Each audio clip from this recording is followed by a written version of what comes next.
Hey, hello. This is Yellowtape, where we engage individuals who are doing amazing stuff. We get you inspired.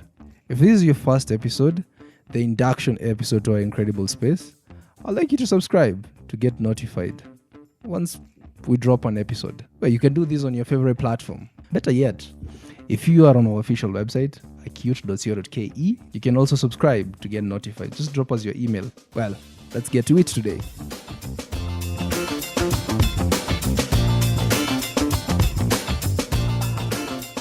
I had an exciting chat with two brilliant young folks. So intriguing that I had to share some bits of the conversation we had before officially starting the recording, or rather the session.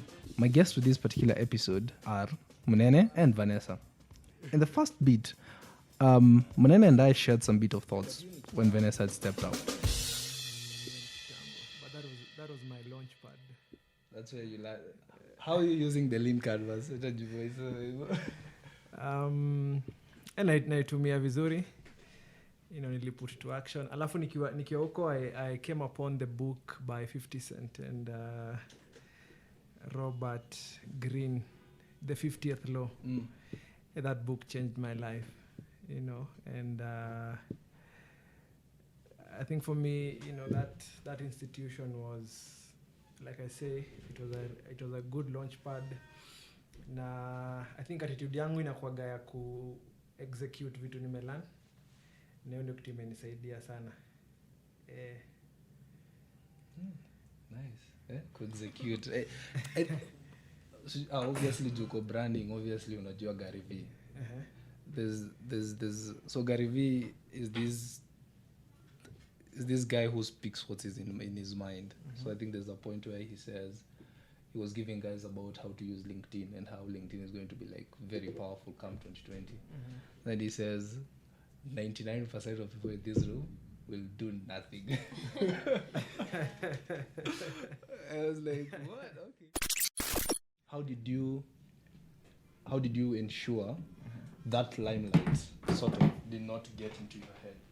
You're this cool guy who knows stuff. Like, how did you ensure it does not get into your head? Basically being very disciplined, yes. But let me be honest, in those years I had nothing to do with discipline. Discipline was the last thing on my mind. So it was maximizing on that limelight as much as I would have wanted.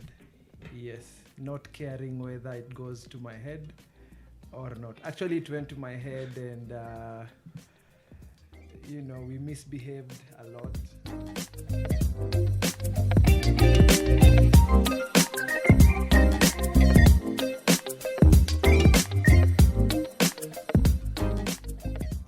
I know, so much of breaking the ice.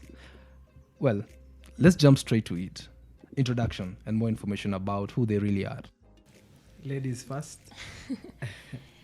So I'm Munene Mwaniki. I'm the brand manager at Orac Branding. So my major work is to make sure that the companies that we are dealing with are staying on brand, and we also come up with their brand guidelines. Yeah, so that they always stay on brand. Awesome. Yes. The good thing is we're going to talk a bit about brand, so we'll get to have a clear understanding of what brand is and what to manage brand really means. What brand management is. Yeah, for sure. Thank you. My name is Munene Githira. I'm the team leader at Orac Branding, and my work is to execute. I love the concept of execution. Basically getting things done in the most efficient and excellent way. Yes, and I really love what I do. I really love how you've introduced yourself, like team leader. You didn't go for CEO. Any particular reason? Yes. There's what is called the founder's ego. And most founders usually find themselves in that trap where I saw someone calling himself CEO, founder, director. Before ufikie jina, so many egoistic titles. And the psychology behind that, it's good to have the titles, but now the psychology behind that is that you become entitled to your company. I also don't call Orac Branding my company. The company is owned by the customers. Everyone in Orac Branding will own Orac Branding. So the psychology is that when you say something is my company, when you say I'm the CEO, director, all those things, it's very easy for you when, for example, you're growing a business. It's very easy for you when a client tells you to change something. That attitude tells you, why should I change? It's my company. When when customer feedbacks come, you might there's that temptation of saying, why should I do this? It's my company. But when you wear that attitude of I'm simply a team leader, a servant, a steward. So basically, I work for Orac Branding. Yes, I'm like a servant. So anything that has to be done in Orac Branding, I do it regardless of how I feel and, or what I think I am to the company. So it's basically an attitude to help you serve more efficiently and excellently. That's actually a very good perspective, because when you and this is something that I also see in a lot of founders, is there's this notion of the business is mine, and it's not like this business is like another entity who's very different from who you really are. Yes. How did you develop your leadership quality? Maybe you can start there. Is it born? Were you the guy who used to tell people, nyinyi leo mnatoa t-shirts, nyinyi leo mnavaa t-shirt tuchezeni ball? Were you that kind of a kid? What kid were you when you were growing up? No, I was a very shy kid, but that developed as I grew up. Like I said, I think my life started in high school, and because before high school I was very shy, I was very reserved, but then I got into high school and, everyone is looking at you, so you have to wear leadership, whether you like it or not. So that is how I have developed my leadership. I believe leadership is you're both born with it, and but you have to develop it. Yes. Leaders who are born with leadership and then they develop it, now they become even better. So I've developed leadership through reading books, but my main key thing is to just going the way and coming back to show it. Yes. Basically, if I read something like for example, the book I just mentioned, 50 Cent, The 50th Law. When I read that book, my next, I was burning to put to action everything I had read. When I read the 7 Habits of Highly Successful People, I was burning to put that to action. So leadership, you have to always put things to action. Whether you fail, whether you burn, you have to put things to action. Yes. And you have to make good and important decisions. That's very interesting. So what you're saying is you've developed these, and before we go to Vanessa, so these drives started mainly when you're in high school. Yes. Can you talk to us a bit about your high school experience, how it was? My high school experience was amazing because, one, I was good in class. like I said, I passed my KCPE very well. Then I went to high school. So I was I was good both in class and outside of class. And, I was very bold. And that boldness really put me out there. People wanting to know, how could you say that to the teacher? How could you say that to the Form 4? Kwani uogopi? And at the back of my mind, sometimes I was like, okay, pia mimi sijui mbona niliongelesha mwalimu hivyo. It just came. Yeah. But, I went on to be elected to be chairman of so many societies. And I was elected the chairman for the music society unopposed. No one wanted to... No one wanted to come close to competing with Munene. No one wanted to compete with me. Then we started a group called GSU Family. And we used to be the gang, yani. We control the deep state of the school. We control who goes to funkies. We control who gets what at the canteen. It was really awesome, and then when I was in Form 3 third term, the whole school voted for me to be the entertainment captain. So, and I remember we had a new deputy principal. So he called me to his office and he asked me, Munene, umelipa watu pesa ngapi? And I was like, oh my God, nimefanya nini sahi?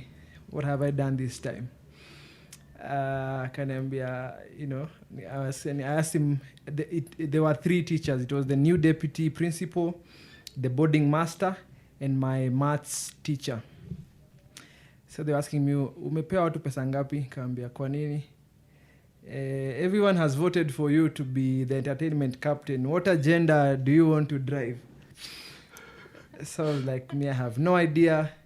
The elections ilifanywa last week. I was not even hata sikuwa kwa ballot. So I don't know what's happening. So he was telling me, no, it cannot be. Either you gave people money or you're intimidating people. Uko kwa dom. Nikamwambia mimi sijui kitu. Then akaniambia, how comes every function unaendaga hata science congress na ujui science? Nikamwambia, funky lazima zibambe. So tukieka list tunekanga nusu watu wa kwenda kufanya science congress, nusu watu wa kufanya kubambisha. You said that? Yes. To the 3 panel teachers? I told them that. And then, akaniambia, unfortunately, they cannot allow me to be a school captain because of the agendas they know to drive. Na hiyo kaisha hivyo. My high school time, I was suspended 3 times. Yes. Were you the record holder in your school at that time? I was like? Were you the record holder? No. We had others. The guys were naughty. Okay. But for me, nilisuspendiwa mara 3. Yes, and ya mwisho ilikuwa kulead strike. Yes, tulikuwa Form 4 second term. And then we were being forced to do tuition. And we were like, KCSE inakuja, Kenya umeshika. Kenya umeshika. This tuition haitasaidia. But they insisted, so the next day we just planned a strike. And but the strike was aborted at around 2 a.m. But the following morning we were told to go home. But 20 of us, we were told not to come back until the exams. So, my mom went mad. It was really crazy. Yeah, but that's my high school life. So the 20 of you were basically the GSU members, right? Yes, the GSU family. Family members. Yes. Just just before you, because I'll want to hear the conversation between you and your mom, how it panned out and how, like the reaction. First, you said when you were a kid, this basically before KCP, you were shy. But the moment you went to high school, how did that boldness, what was like that switch that made you bold? I don't know if I can point out a particular switch, but I think one, the customary initiation for the Kikuyus, when you're done with class 8, you go for initiation. I think that was one of them. And then now, you're feeling like you're out there, quote unquote, on your own. Your parents are not there, your neighbors are not there. So you really have to depend on yourself. I have to come out of myself and be, transition to something else. Okay. Yes. Okay. Plus my dad is a very bold man. Just seeing his boldness, I think it has rubbed on me, from the time I went to high school. Okay. Yes. But he was never there. Like, he was never there with you during high school time. Like, or were you like watching his moves? Then now when you're in high school, you're trying to live up to... Yes. I think when you're growing up and you're seeing your dad do things, talk in a particular way, talk to people in a particular way, you tend to take that up, knowingly or unknowingly. Yes. So for me, I took up that boldness, and just executing what I've seen my dad do. Plus, I learn so fast. Yes, if I get into an environment, I see this is how people are behaving, or this is how people behave to survive. Then I will quickly adapt. Yes, if I have to, quote unquote, be very tough to survive, then that is what I will do as quickly as I can. Wow, that's what's this survival for the fittest. Yes. Yeah. So Vanessa, how was your experience? So like we've heard Munene's experience. How was your experience during these defining moments of who we become, basically your teenage life? What kind of kid were you? For me, I was a very confident kid, and I was very disciplined, and I was also very, like I could say what if I see something is not the way I want it to be, I would just say it outright. So straightforward. So in primary school, I was a prefect once, but it didn't go so well because, of course, I'm disciplined myself and expect highly of everyone else. So people didn't really like me a lot. So it was also stressing me out, and I was also losing friends. So I decided to quit being a prefect. And I wasn't a prefect again till high school in Form 1. So in Form 1, we were supposed to give a short speech, each saying what they'll do for the class. And of course, I won because I was able to convince them that, I had the best interest at heart. Can you remember the speech? No, I can't remember exactly, but it was something like, I'll make sure that you're hard. I'll make sure that your plights are hard. I will take them forward to the teacher and to the principal. And I'll also make sure that we are the best class. Wow. Yeah, I'll follow that. Yeah, and I was very committed. I was very committed to making us the best. And, of course, I would put very strict rules in the class, and people didn't really like that, especially the rebellious ones. So they would go and convince others that I was not a good person because I'm so strict.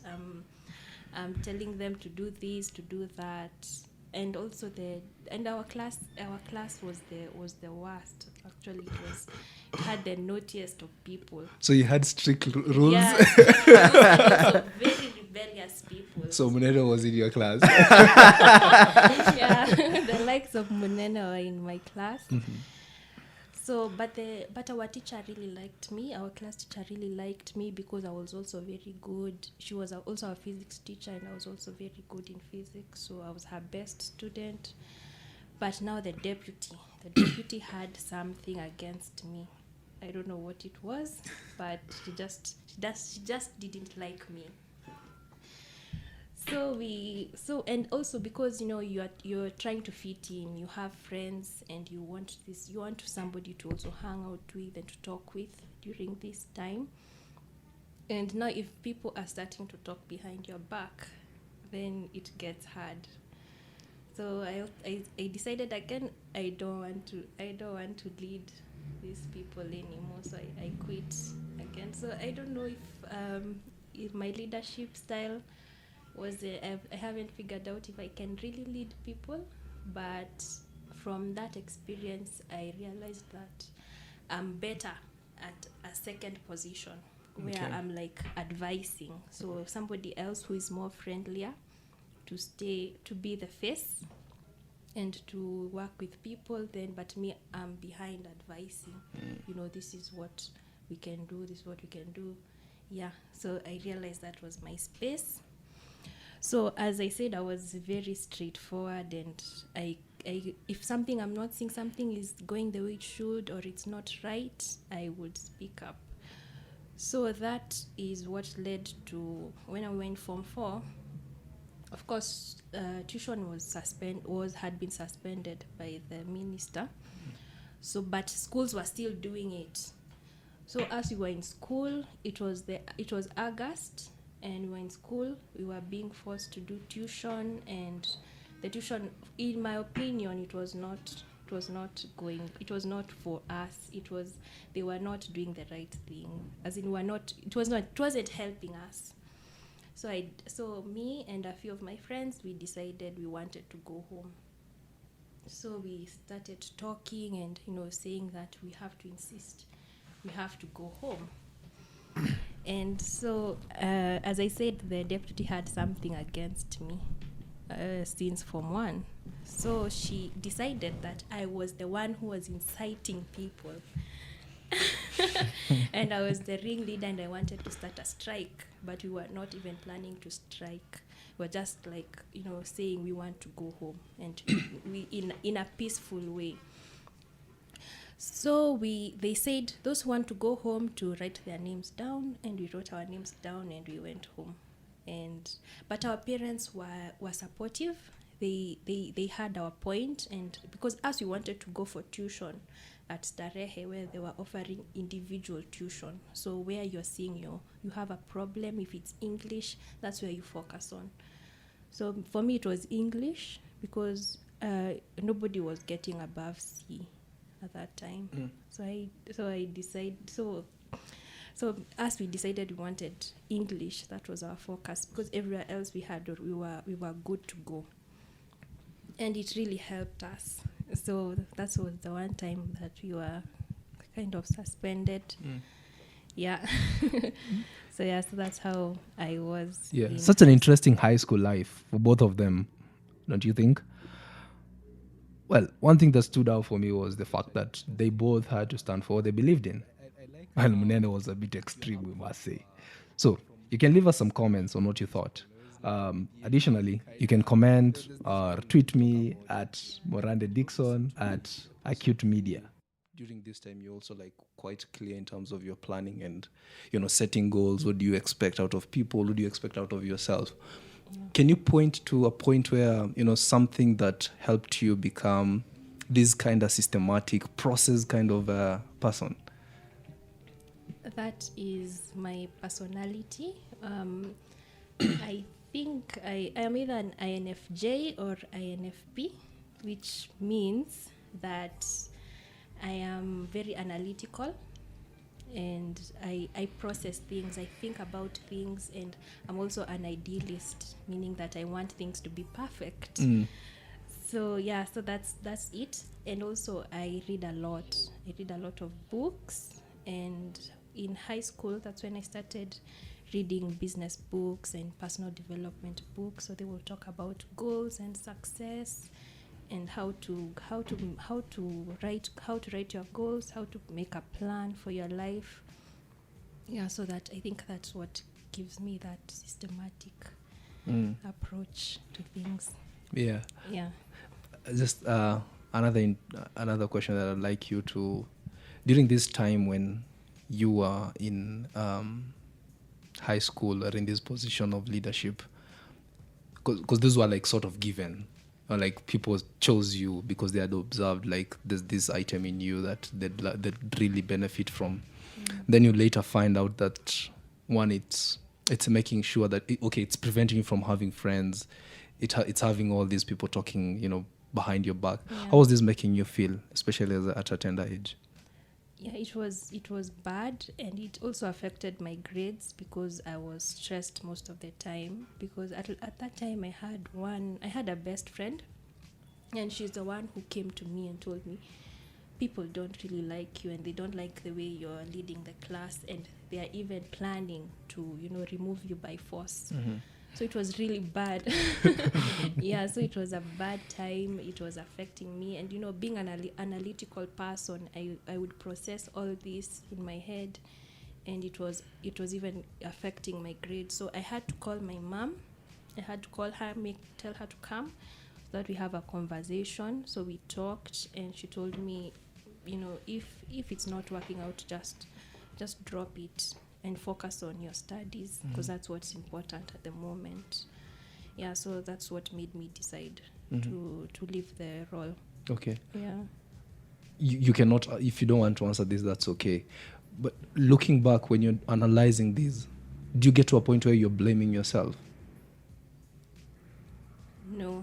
No, I don't blame myself. I because that's how I conduct myself. Okay. Even me, I put high expectations on myself. So I just ask myself, why am I not doing a good job? What can I do better? So not really blaming myself, just looking for a solution. But then also analyzing, is it a priority at the moment? So when I realized it wasn't a priority, that's when I decided to quit. Yeah, so I wasn't really blaming myself. Yeah.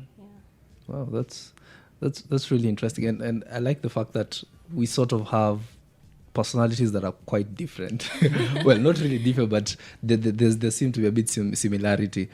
And in both aspects, like Munene, you're approaching things from the aspect of, we demand these, this is ours, and from Vanessa's side, it was more like, can we get a compromise? When Munene, you were suspended, it seems like your experience was a bit different from Vanessa's. Vanessa seems the mom was quite supportive, and you're like, okay, if you don't want this. When you got home, were you given a letter from the administration to take to your parents? No, we were not given. It was just me going to my mom and saying, and my dad as well, and telling them that on that day I found my mom at home. My dad was somewhere drinking. So, and my mom was like, "Aya, mmekuja?" And I was like, "Yes, tumekuja, lakini nimefukuzwa." And for some 2 minutes she was just quiet, and she akasema, sasa unataka nini?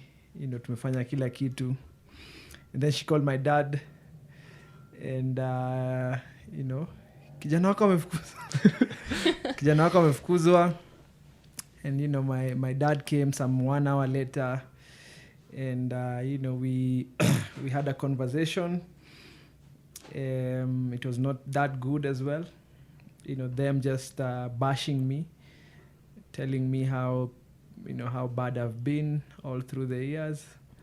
Yes, so but I think after a day it was settled. Yes, I think on that day, on the heat of the moment, that's when things are usually hot. But when a day or two passes, it becomes now easier. They go into their don't care mode, and you continue with life. Yes. Can you remember I'm assuming your dad already had the news, so maybe the reaction, he had already had it. But can you remember when you articulated the words, nimekuja na nimefukuzwa? Like, what was your mom's? Can you remember how she reacted to that? I can't really. My mom is very soft. Okay. So she doesn't shout, even when she's mad or frustrated. So I think she usually asked me very hard questions, rhetorical questions. Unataka nini? Sisi tumefanya kenye tunaweza. Nini nakusumbua? They even go into the drugs question. Nini unatumia? Tulikuambia marafiki wabaya, kumbe mimi ndio rafiki mbaya. you know how parents think their kid is the good one. Is the good one. Yeah. But what chairman wa GSU family. So, when she was saying all those things, I was like, wow, Mom, I wish you knew I'm leading so many groups which I should not be leading. I wish you knew siwenda kukunywa Farida. There was a drink that was called Farida, huko Thika. And we used to love it because one, it was very cheap. Two, it used to ilikuwa inakuweka high haraka sana. So we used to love it. And I think one high school experience nimekumbuka nilisahau kumention. When we were in Form 3, I'm sure maybe people who are in Form 3 in 209 can relate. The government tried to pilot the alternative B for mathematics. And basically the government saw that maths was very hard for some students. So they introduced mathematics alternative B. So they advised schools to create a class for that. So and kwa shule mingi watu wajui maths ni wale manga. So class yetu hiyo alternative B, we were told to register. All the manga wote wali register hiyo nini alternative B. Hiyo alternative B. So we were taking maths alternative B and then one science. So and since sasa sisi ndio bad boys wa shule, unapata siku zingine za mafanki class iko quarter. A class of 34 people iko quarter, ama only 10 people are in class. Au wengine wote wako funky. The class was very notorious. Hata kumaliza terms 2, the principal said we cannot do this. This is a mafia we are breeding. This is not a class. Cause teachers walikuwa nakuja wanafunza wiki 2 wanasema afadhali niache kazi kuliko nifunze hiyo class. What? It was bad. Kwa hiyo class mimi ndo nilikuwa mzuri. Mimi ndo nilikuwa chopi, mimi ndo nilikuwa mzuri. So it was really really crazy, but I really missed that class. I wish we did nitangwaje reality show for that class. That class was dope. It was everything. Yes. When that's quite interesting that you are the leader of the mafia, but you are the good one. That's a good statement. When you look back, not really look back, at that particular moment, when your mom was asking you all these questions, tumefanya nini, how are you feeling? At that moment, you feel... I'm not even feeling for myself, I'm feeling for her. Because she's the parent, she's the one paying the school fees. And yako na aibu. For me, it's the other way around. For me, it's, I'm famous. Gangster points. I mean, mademu watajua tulifukuzwa watu mbao. So for for her, it was feeling like, oh yeah, mom, pole, you know, and maybe singefanya hivi. But for myself, I was very proud. I was very excited. I was in all those two feelings you feel as a teenager, as a young adult, when you're breaking the rules and standing up to authority. Yes, so that was my feeling, my honest feeling. Yes. At any point when your parents were bashing you, Mm-hmm. did you ever stop and ask and like wonder why are they not looking at things from my perspective? Yes, and because that is when parents are bashing us, most of the time we are always thinking why can't they see it from my perspective, that we like Vanessa said, the tuition is not helping. We're in Form 4, KCSE is 8 weeks from now. Why can't we rest? And so to them it's like you need to push more. You need to maybe mtaambiwa kitu yenye takuja kwa exam, but on our side, the people who are experiencing that, we are like this is not helping, and this will not help. So either you let us go home or to strike. So yes, I definitely felt like my parents are not seeing where we are coming from. Yes. Do you feel if they gave you the space like Vanessa was being given, such a space where she could express herself, do you think maybe just your family could not have become so powerful because you had people who were listening to you? Just at hindsight, like now when you're looking back and trying to fill the loopholes, can you see that somewhere if you had someone who could listen to you? My opinion would be, the GSU family and all these things, they were not coming from me not being heard by my parents. I have amazing parents. Though sometimes we clash, but I have amazing parents from the word go. So my how can I call it? My standing up to authority, me creating all those groups, me being very rebellious, doesn't come from my parents not listening to me.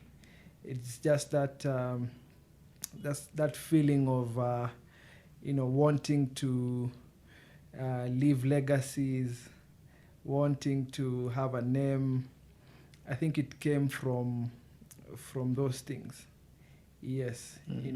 Unataka kuacha jina kwa hii shule, unataka kuacha jina Murang'a, unataka kuacha jina kwa music festival, all those things, the things that really drive us. Yes. to do crazy things. Those were the things that were really, really driving me. Yes. That's a good one. Let's bring in Vanessa a little bit. And Vanessa, I'm more curious to know, because what I'm getting, like for you knew what you, like you said, you're analytical. You knew what you wanted. You knew what will work for you. So you've done this Form 4. You've done well. What next? So after Form 4, I had a very entrepreneurial spirit, because even in high school I was, selling stuff. I was selling biscuits. I would wait until the end of the term when people are dry, and then I would hike my prices. Yeah. So after Form 4, I started doing some design work here and there to earn a little cash, just a side hustle. And I'd also work part-time for my parents, so we would get paid, and I'd have some cash. Wait, You used to work for your parents and your parents pay you. Yes. That's so awesome. That's very awesome. They didn't okay, Yeah. keep going.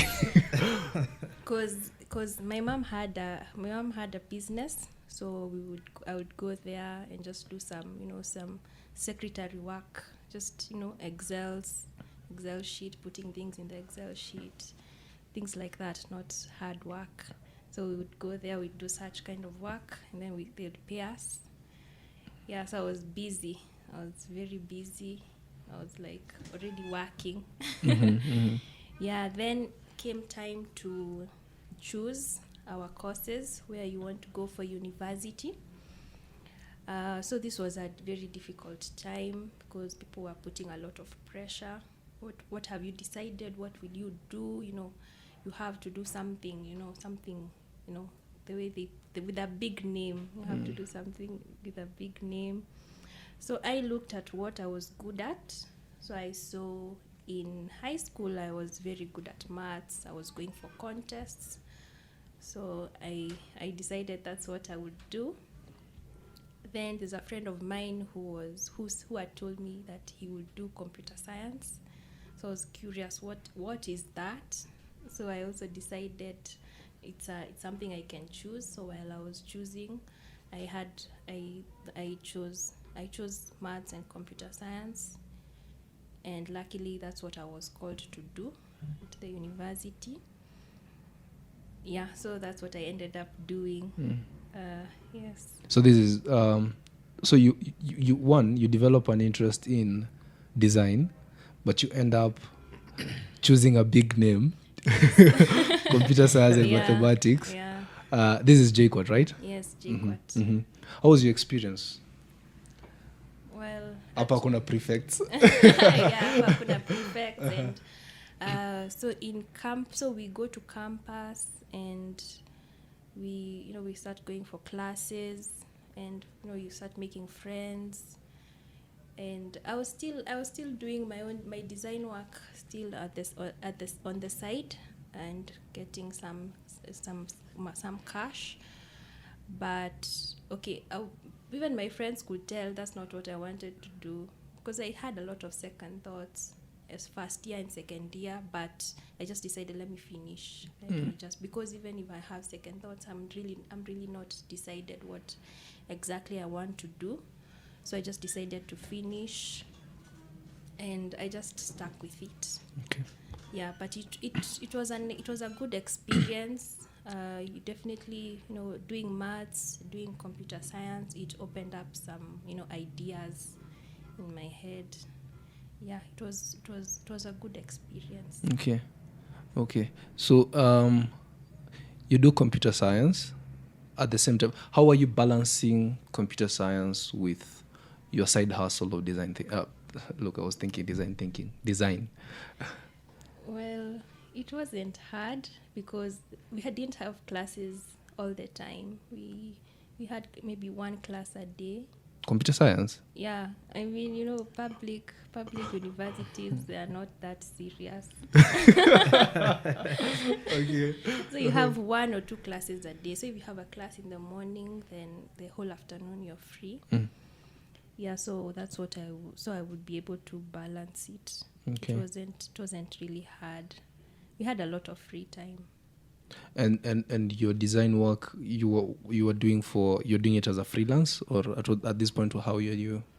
Yeah, because this time I was making handmade cards. So for birthdays, we want for birthdays, for success cards, for Valentine's. So I would just do it. Yeah. Okay. A challenge so how are you getting your clients?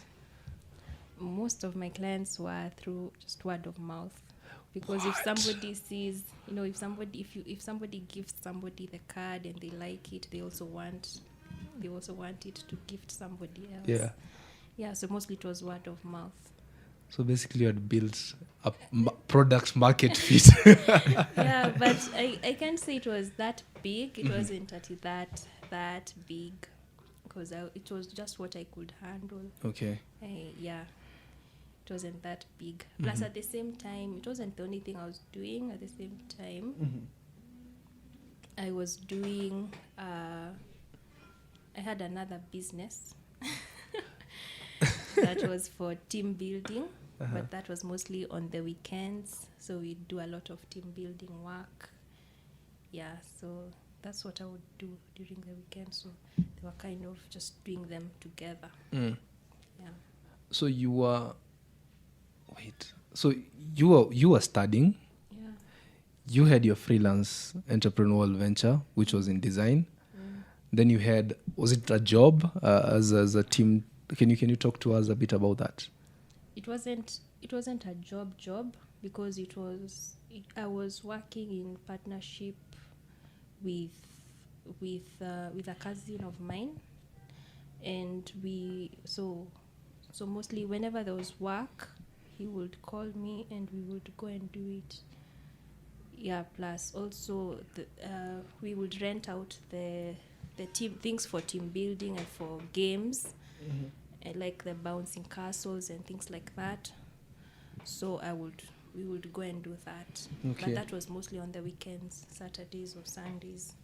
So that's something you are doing as a side, just to earn more revenue. Yeah. Okay, rather income. Yeah. Oh, that's impressive. So this entrepreneurial spirit, it's basically something that kept you going.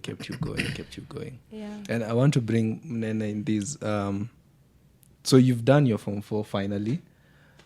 What next? What happens? Thank you. So when I did my Form 4, I didn't pass, and I was a creative. You know, I used to love creative writing, and when I was growing up, my dad used to come with newspaper, Kila Jioni, and he used to not force us, but he used to make us go through the newspaper. And I used to ask him, is it nini? Is he being the adverts on the newspaper? And I think from that point, I really got fascinated on how, my dad used to tell me, hii inaitwa advert, ni ya KCB wanaongelesha customers wao, you get very curious. So I grew up with that desire for advertising. And then in high school, I was good in languages, but not good in all the other subjects. So when I finished my Form 4, I didn't get a grade to go to university. So I called my dad called my cousin, my elder cousin, and he's called Kemani. He asked him, watu wajapita wanaendanga wapi. That's and my cousin said there's a very good school, an art school called we checked out 3 schools. One was Evelyn College in Lavington, then there was Bifa in Buruburu, and then there was Shangtao here up Hazina Towers.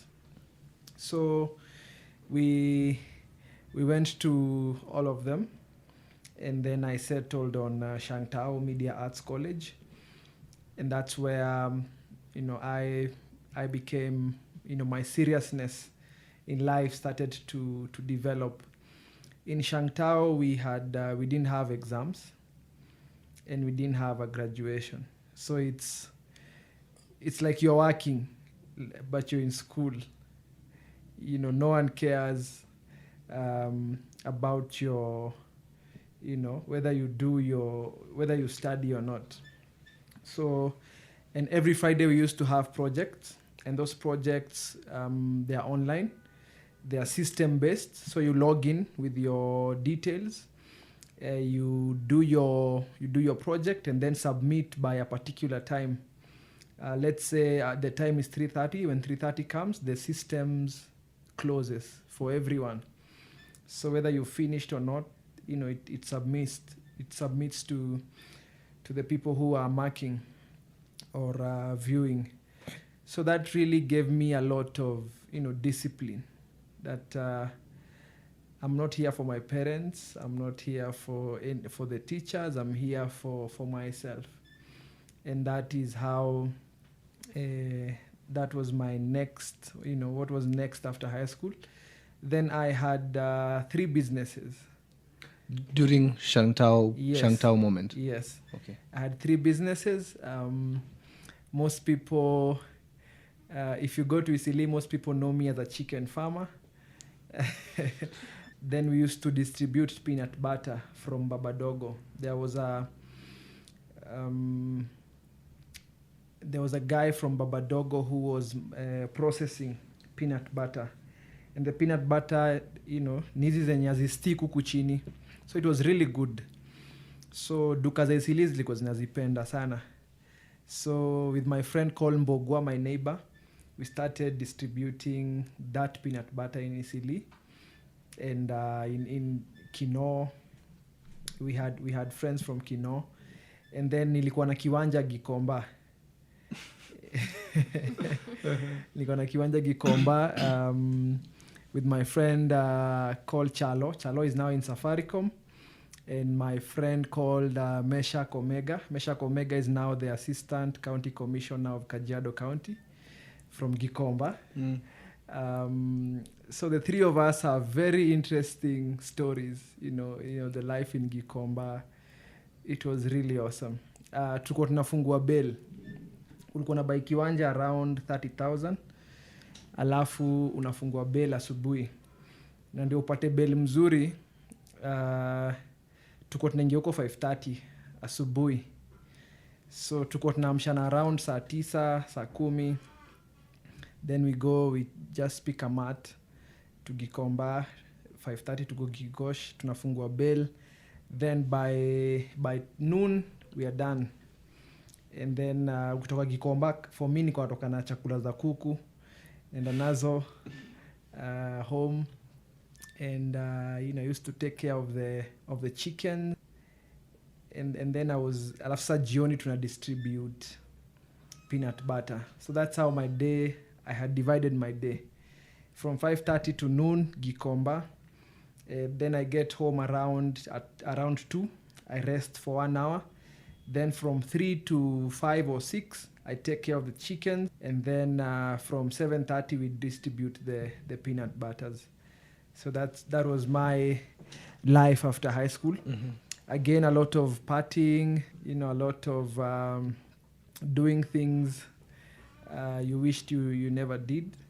But that is life. They made you who you are today. Yes. Real curious. Why was it important for you to have all these 3 businesses? At that point, it was because of the money.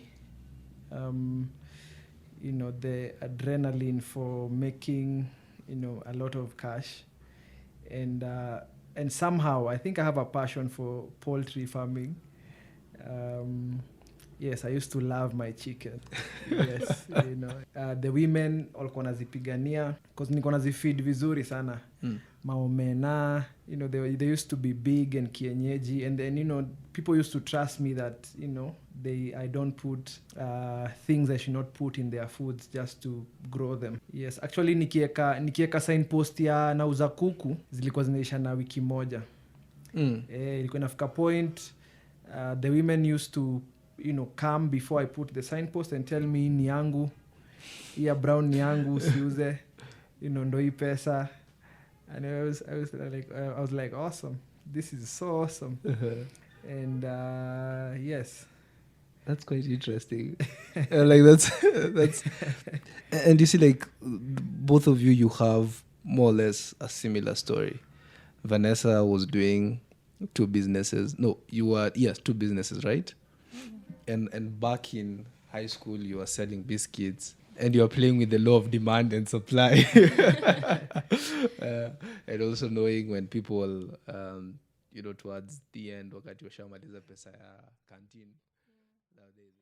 Okay, the next section is the core part of the story. It's interesting how a night of, things not working your way is also the birth of a business. Let's see how this all happened.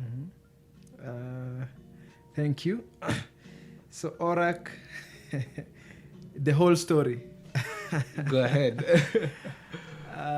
Orac branding, it has to, I usually tell people, the Orac branding story is connected to my salvation story, because in 2015 I got saved. I remember one time my cousin found me in town, and tuko tunaenda K1 kurev. But now K1 ikijaa yufungwa, na ikifungwa kama una gari ni ngumu kuingia. When you're on foot, it's very hard to get in. And my friends had already got there. So I called my friend, he's called Kimiti. I hope he gets to listen to this. I called Kimiti, akaniambia huku kushaja, we jipange.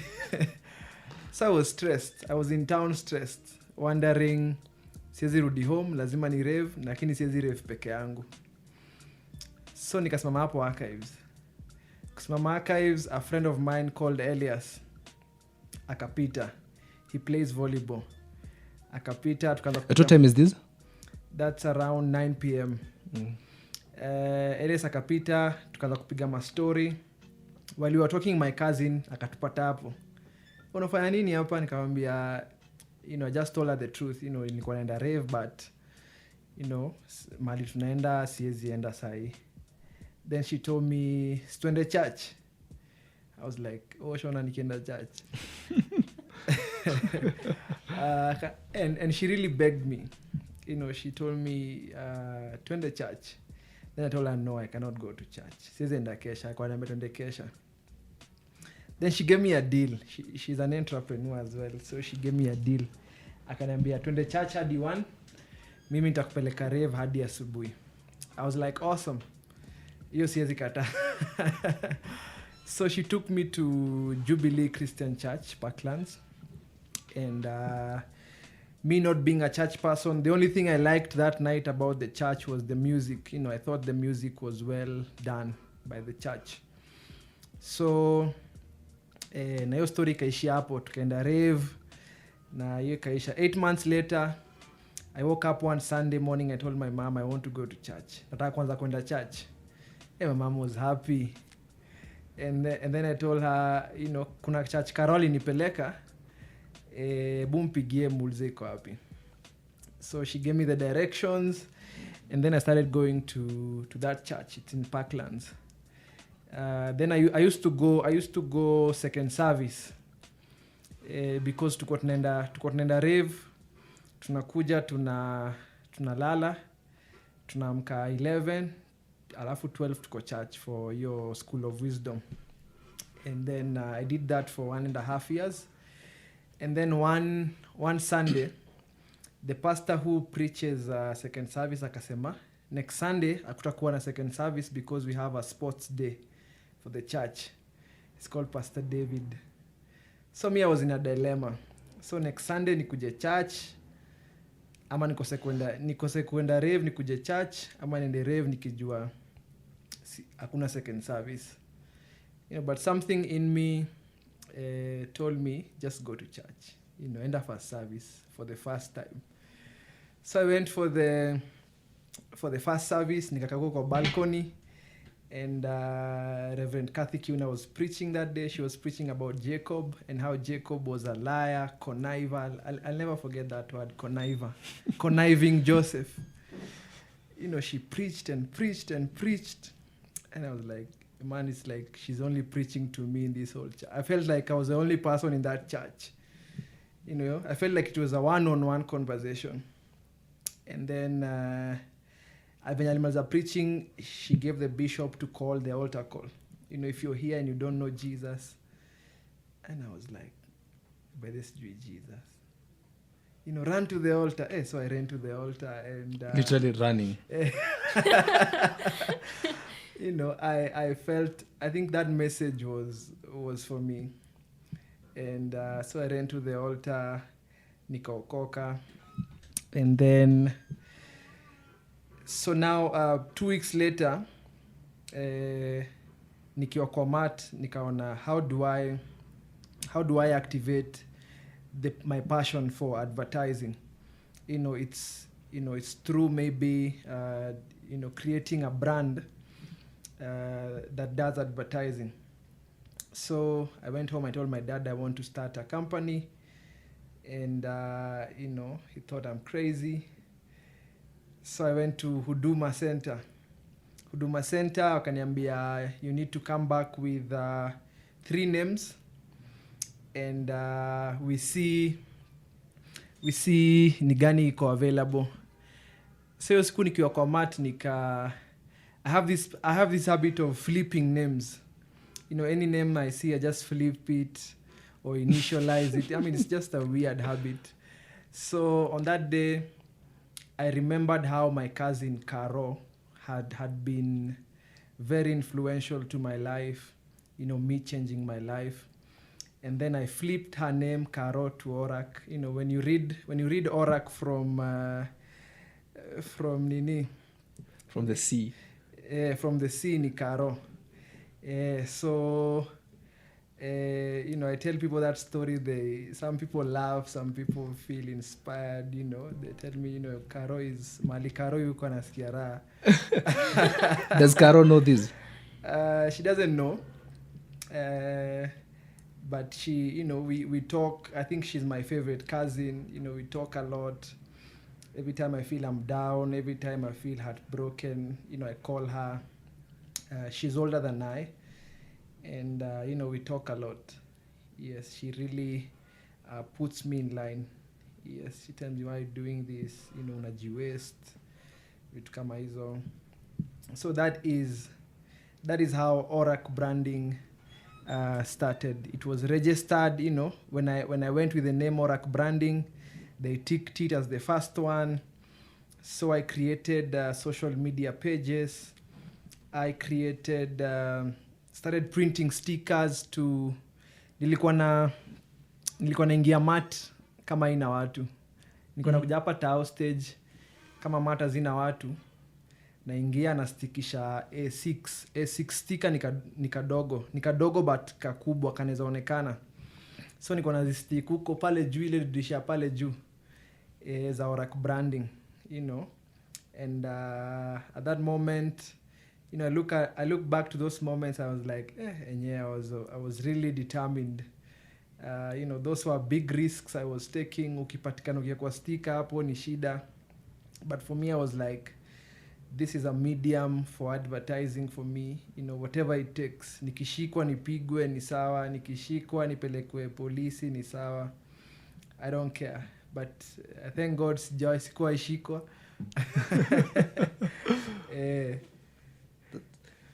That's quite an interesting story, don't you think, Vanessa? Yeah, it's very interesting. I'm curious to know,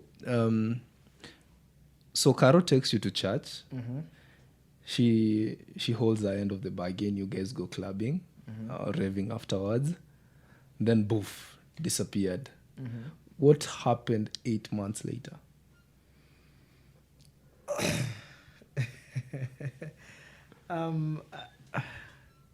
Wow. I think one ni kuchoka. Raving. Yeah. I think uzuri wa kwanza kurevu ukiwa mdogo, by the time you're 22, 23 umechoka. I mean, you're like, oh my God, what am I doing? Yeah, so one ni kuchoka, 2 ni kuona how my friends, the relationships I had zilikuwa zinaenda. Siku hizi mwambia watu, one of the key things in your life ni your relationships and your environment. And at that time I looked at my relationships, the people we were raving with, both the guys and the chicks. Nilikuwa naangalia na life zao haziendi poa na zingine zishaharibika. Na nikajiambia, I'm only a fool to think I will get different results. So I decided, I think I need to change my life, and what are the steps for me to change my life? I need to start going to church maybe. I looked at my cousin Caro, how she was doing. She has a very nice business. She goes to church, ananga maneno mingi. I started comparing. And then now from there, I decided, I need to start going to church. Even if I rave, I need to at least complement it with some nice environment. Let me see what I can get out of church. Mm-hmm. Yes, and then now, I think for me that is what happened 8 months later. Okay. Yes. Actually, that was quite interesting, and when you said that, because what I saw is like you're bargaining. Mm-hmm. Well, for lack of a better word, it's like you're bargaining God, and like I'll give God this much, then I'll give my joy, which was at that point raving was giving you that, Mm-hmm. and then at this point you had to make you were faced with a tough decision. Yes. Do you go to church or do you go clubbing Uh-huh. and miss that Uh-huh. moment? That's quite interesting. That's quite an interesting journey, Vanessa. Yeah. How did now you've cleared university, you have your degree in mathematics and computer science. How does someone with a computer science degree end up drawing, designing? When you went back and because like this was your passion, when you went back home and it seems like you used to have lots of discussion with your mom. When you tell your mom, I think this is the direction I want to go. How did that conversation go? Paying attention that she paid 4 years of school fees. So when we finished like in April, so the next step is definitely to get a job. So you start applying, you're called for interviews. They ask you, where do you want to be in 5 years? So they ask all these sorts of questions. So during that time, I would, analyze myself. Even as I was writing my CV, I would just look at it and, I would ask myself, where do I want to be? Or what do I want to do? And, I also had this, I had this desire to be an entrepreneur. I wanted to really do business. And, so I saw doing a job, being employed, it might take, plus it was also hard to get a job. It was also a bit tricky, you'd go for so many interviews and you'd see every time you're getting closer to be called. Mm-hmm. You're going to, this is the one. And then they go dark. You don't get called. So also waiting was hard. I was finding it hard to wait. I was like, okay, now I'm waiting. Okay, this year is going to end. The graduation day is going to come, and I wouldn't have gotten a job. I wouldn't have started working. My friends some of my friends already started to work. They had gotten internships, and then also the internships, they weren't paying so well. And some my friends would tell me, the amount that they are being paid, some they weren't even paying. So I was like, okay, so you're going to do that for maybe 6 months, then you look for another job or you look for another internship. So I just saw it's going to be a cycle. And I've always had this mindset of, employment is just, it's not for me. So that's when I started to think about what can I do? Can I take this design thing to become, a business, a real business? Can I do that? So as I was just talking with people and, listening to some ideas, that's when I got the idea to, just teach myself design fully, like become a designer completely with, the skills, using the Adobe packages, the Adobe software. So that's when I started teaching myself how to do it. So I was on YouTube watching the videos, how graphic designers, they design, how is a logo designed and all these things. So I just started doing it. Even as I was still applying, I was still very much applying. Then at one day I just decided I'm not going to apply anymore. I had gotten an internship. But okay, the day they called me, I was on another job. We had taken another job to do some survey work. So we had gone to just do survey for like a week. So we were asking those people some questions and things like that. So they called me and told me, can you come tomorrow? I was like, I'm not even in Nairobi. Maybe I start Monday. They were like, Monday, maybe you come in October.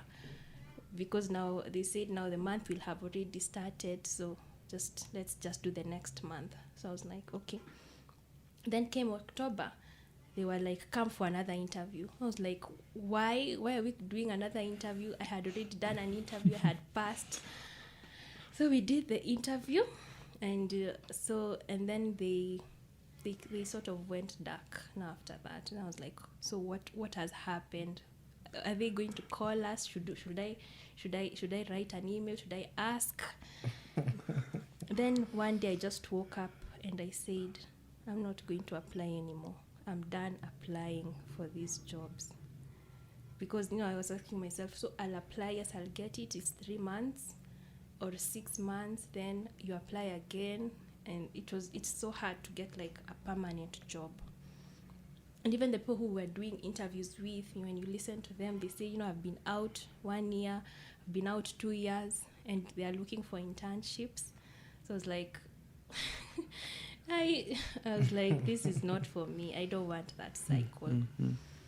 So that's when I decided, let me just put my 2 feet inside, let me do design, and that's what I will do. Mm-hmm. I'll do everything it takes. So that's when. So my mom my mom agreed, because she also said, she's a business person. So she also wanted me to do business. So she got in touch with Munene and asked him for a meeting, and Munene said, okay, we can meet. So because we were going to the same church with Munene, mm-hmm. and we were in the same, there's a forum called Business Forum. It's a forum for Christian business and business people. And so we met with Munene after the forum, and we talked, and he loved my story that I was teaching myself, and I was very committed to doing this. Yeah, so he said that he would get in touch when he was ready. So me, in the meantime, that time he actually asked, so can I see your portfolio? What have you done? And I was like, okay, yeah, I'll send you my portfolio. But in my head, I knew, oh my God, I haven't put together my stuff. Mm-hmm. I don't even know if they are good enough, or if they are any good. So I just went home and I continued practicing, and now practicing as I put together my portfolio, actually doing now real work, putting together my portfolio. Then I also got a few clients, sometimes you go somewhere and then you say, I'm a designer, I'm a graphic designer. Then people are like, so you can do for me a logo? And I'm like, yeah, I can do for you a logo. So I just do a logo for somebody. So I did a few logos, I did a few posters. Then so I put together my portfolio, and I was learning a lot. I was like waking up really early and just getting on YouTube and listening to. I was so committed. I was listening to so many things, and you can really learn fast. I'm also a very fast learner, so I really learned a lot. And now, the next year, that's when Munene, contacted me, and was like, "So can we meet? Can we meet? We can meet. We can talk. We can see. You send me your portfolio. Let me see it." And this time I was ready. Very ready. I was very ready because even after we had talked with Munene, I had given myself some time, and I had said now. By this time now, I'm even going to start looking for internships for design, so that at least I can learn a bit on the job, and maybe now afterwards go on my own. So when he called me, I was very ready. I had done a lot of work. I knew my stuff, and he was very impressed. So we just started immediately. So we started, and so far the journey has been amazing. And the fact that we are working together, we are growing together. So even I don't think at the moment I'm not thinking of going on my own. I'm just thinking of going with Orac, growing with Orac. Because not everybody has to build a business. Sometimes you build your own business. Sometimes you can join somebody and build the business together, and that's still okay. So yeah. That's really awesome. I think the most important thing is when you get someone who you share the same vision, Yeah. and like you can align your values with, then it Yeah. becomes easier. Yes. How was the interview process like with Munene? Assume he's not here. It wasn't bad because at this point you had gone for so many interviews, so you knew the questions you'd be asked. You knew what they wanted to ask. Plus the fact that I had read a lot on design. I had read about, I had also read a lot about entrepreneurship and business. How do you deal with customers and things like that? And those are the questions he was also asking about. How do you deal with customers? Because like when you're a designer, there are so many objections because customers are asking, why have you chosen this color? I don't like that color. And you have to work with this customer and convince them this is the best color for your brand. So knowing how to handle customers is really important. So he was really focusing on that, and I believe I gave a good answer. Yeah, he was really impressed. He said he was impressed. So that's you agree with the story. I agree with the story. I don't even yako modest. He was a tough one. He brought the GSU family personality.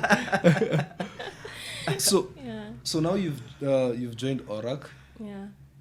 What does Orac do exactly, in your view? So Orac is, as the name says, it's a branding company. So we do branding, and we do, branding also has so many different sectors. There's so many things under branding.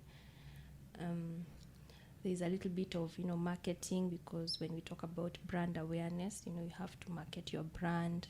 Then there's also, there's a little bit of, PR. What's your brand? What are people seeing? What are people saying about your brand? So there's that, the social perception of your brand. So we do things like that. So mostly we work with companies, help them to come up with their brand. And when we say brand, it's not just the colors or the logo. It's what image are we putting out there for your company? What do you want to be known for? What do you do? How do you do it? What's your promise for your customers? So we help people to come up with that, because it's strategy. It's a strategic move. There's a lot of thinking and analytics that goes into that. Yeah, because when you settle on a logo, why have you settled on that logo? Where are you going to put it?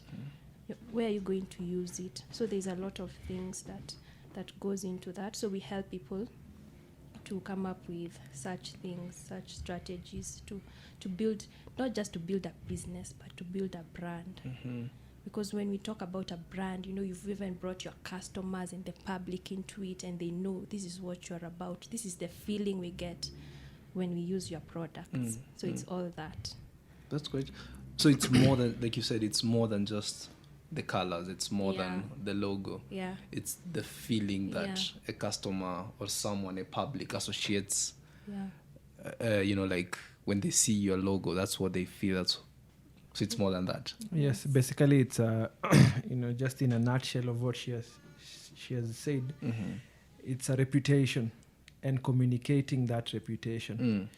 And you find a category of businesses, either they don't have a reputation, or some have a reputation but they don't communicate it. So those two are in the same category. If you have a reputation and you are not communicating it, no one knows about it. And as well as if you don't have a reputation at all, as well, no one no one will know about it. So you create a reputation and you communicate. Yes. That's quite impressive.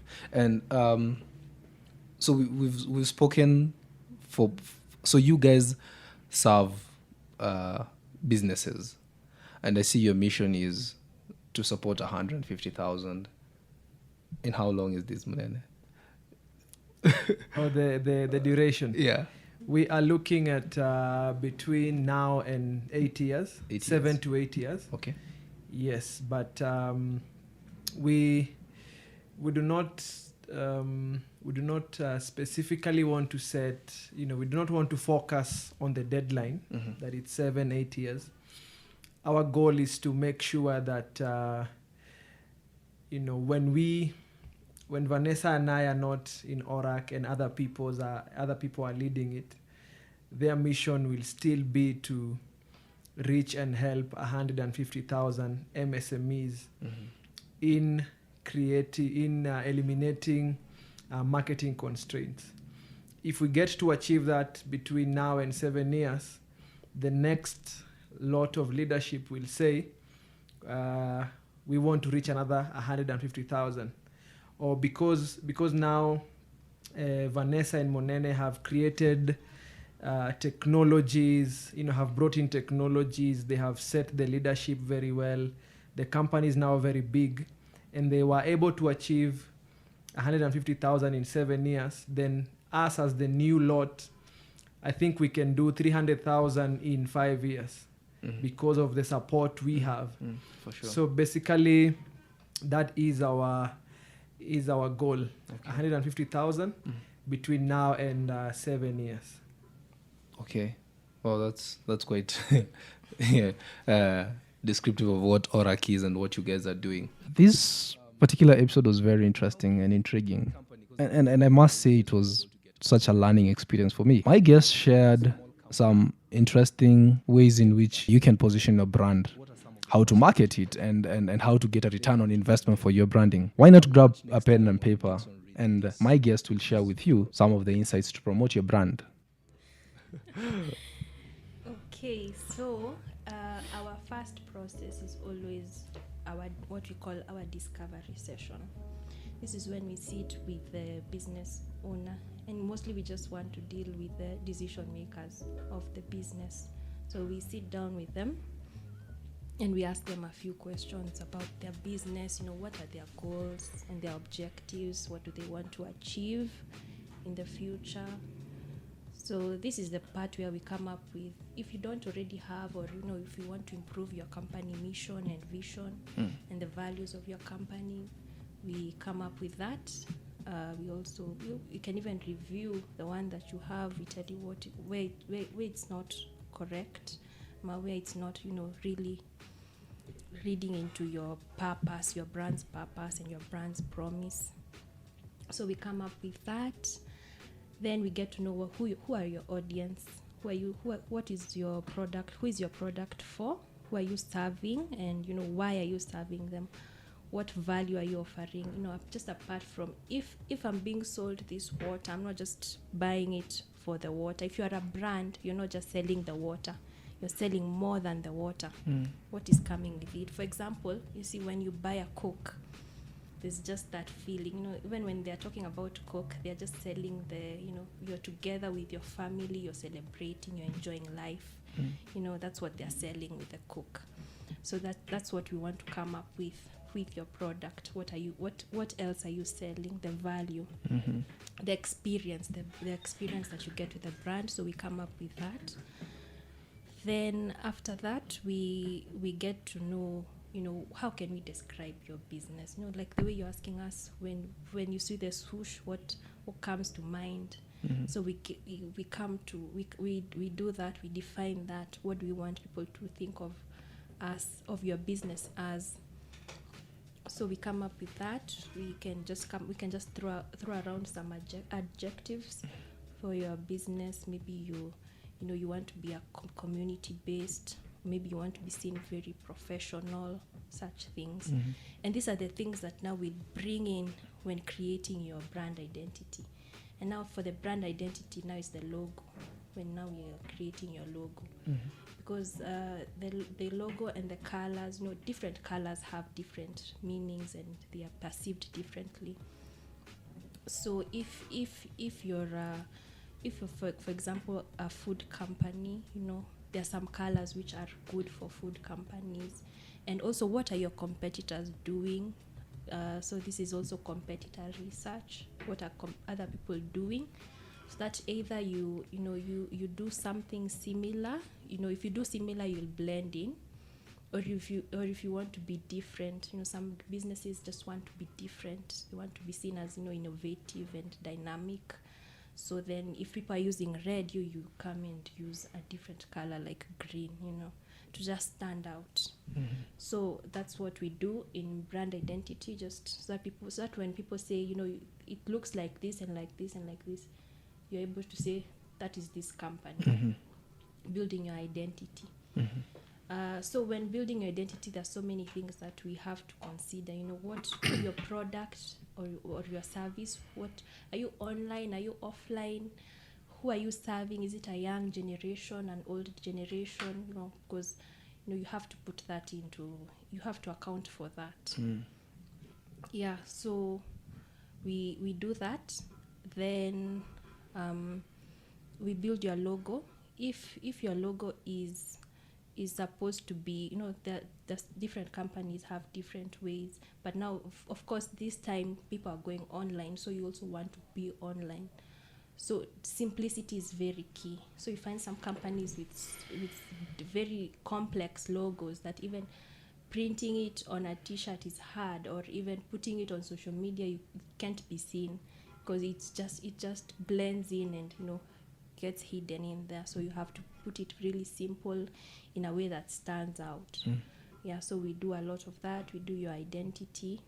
Yeah, then now the next part is, after we've done your identity, is the training. You have to know how to use, how do you maintain your brand, because now we've gone through all this. We've discovered your brand, we've defined it, we've created your brand identity, but now putting it into action for the long run and staying on brand, because you'll find some of your employees, they don't know what your brand is. They have no idea what is your mission. They don't have an idea. So you have to train them on how to stay on brand always, with how they talk, must stay on brand. How the words you use have to stay on brand. Yeah, so it's a whole process. Branding is a journey. We say it's a journey. We don't brand you one day and then we let go of you to go and do it by yourself. It's a process. It's a continuous process. If you are building a brand, you have to give yourself, many years, some years. Yeah. So just a note. When you say something like 5 years, it means startups should not really focus on their brand at the moment. They should focus maybe on their products, customers, and services, or they can do both at the same time. You have to do both. Okay. At the same time, and thank you, Vanessa, for the insights on brand identity.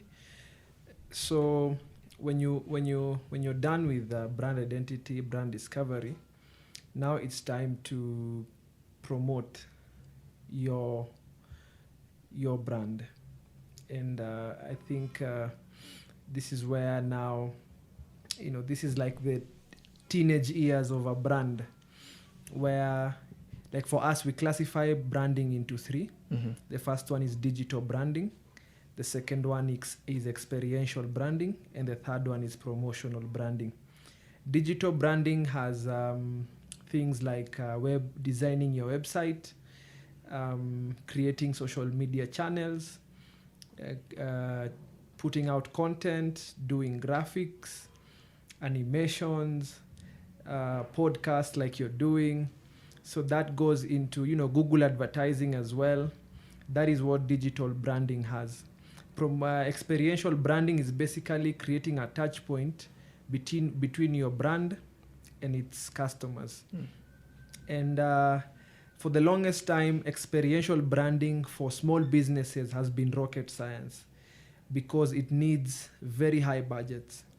you big companies spend over 30 million shillings to do one experiential campaign because of the licenses, the kanjo, paying models. There's a lot of cost that goes into experiential branding. But right now we are teaching brands, especially startups, on how you can do your own experiential branding in a very small way, where if you have your 10,000, if you have your 50,000, you can actually say, I will do an activation to this particular target audience. This is how I'll set up my location for me not to incur costs, the county, and then now I will maximize that experience by capturing it and sharing it on social media. Yes. So and then now promotional branding is your promotional items. We have promotional items, and then we have TV, we have billboards, we have transit advertising, we have the newspaper. So if it's promotional items, you have carrier bags, we have shirts like this, we have bags. And these days what we are telling businesses is that promotional items are about choice. Either choice, you either allow your audience to choose the promotional item, or you really understand your target market very well, that you can give them an ideal promotional item. For example, you cannot, if your target market is women, giving them notebooks might not be very ideal, but giving them carrier bags that are branded by your logo might be very ideal, because they shop a lot. If you're doing a conference and it's full of creatives, giving them t-shirts is not ideal. Giving them branded flash discs, they will never forget you, because that is something they use on a daily basis. So if you're a brand out there, make your promotional item about choice, or really understanding your target market. So basically those, I'll give an example which I saw on Githira. And if the brand manager of that brand is listening, I hope they consider changing. I wouldn't mention the brand. So one Saturday morning, I used to live along Githira. So I was coming to town, and there was a new petrol station being launched, and then there were models along the street. That was awesome. I saw models also kwa petrol station. Again, that was awesome. But now where they missed it is they were giving out flyers to drivers, that we are open and all that. And in my head, I was like, this is so wrong, First of all, the location, Githira. You do not give people of Githira flyers. Whether they are coming from Ruaka or wherever, that route, giving them flyers, sio vizuri. 2, you're targeting drivers, people who are either own the cars or people who are hired to drive the cars. So in my head, if I was running this campaign, my ideal promotional item for that day would have been a very nice towel branded that, the name of the petrol station, because we know so many drivers have a problem with their windscreen getting dirty. So the day you're launching your brand, if you give out towels to all the drivers passing there between 10 a.m. and 12 p.m., they will never forget you, because every time they're in trouble, they take your towel and they... But for the flyer, watashika, wataeka hapo, wakunje, na hiyo makes a lot of sense. Yeah. So we have to change how we look at our audiences. We have to change, so many things. So that is how you put out your brand after you've discovered it, after you've laid out its identity. Now you promote it using digital branding, experiential branding, and promotional branding. And we usually advise, if you're running a campaign and you want to segment your budget, We usually advise 50% to go to digital branding, 30% to go to experiential, 20% to go to promotional. Yes. Oh, that's really something. I actually not think of it from the angle of when this person will take the towel, they'll see your brand. Yes. That's like remembering I need to fuel this place one more time, you know. And the key thing is not even them remembering about your brand. It's them seeing what that towel does for them every day for their windscreen. They don't have to use gazeti kupanguza dirisha. Now they have a brand which gave them towels To do that. So they took care of one of their problems. Yes. Yeah. And then now they will never forget you in terms of now them coming to fuel at your station. You care about us? Yes.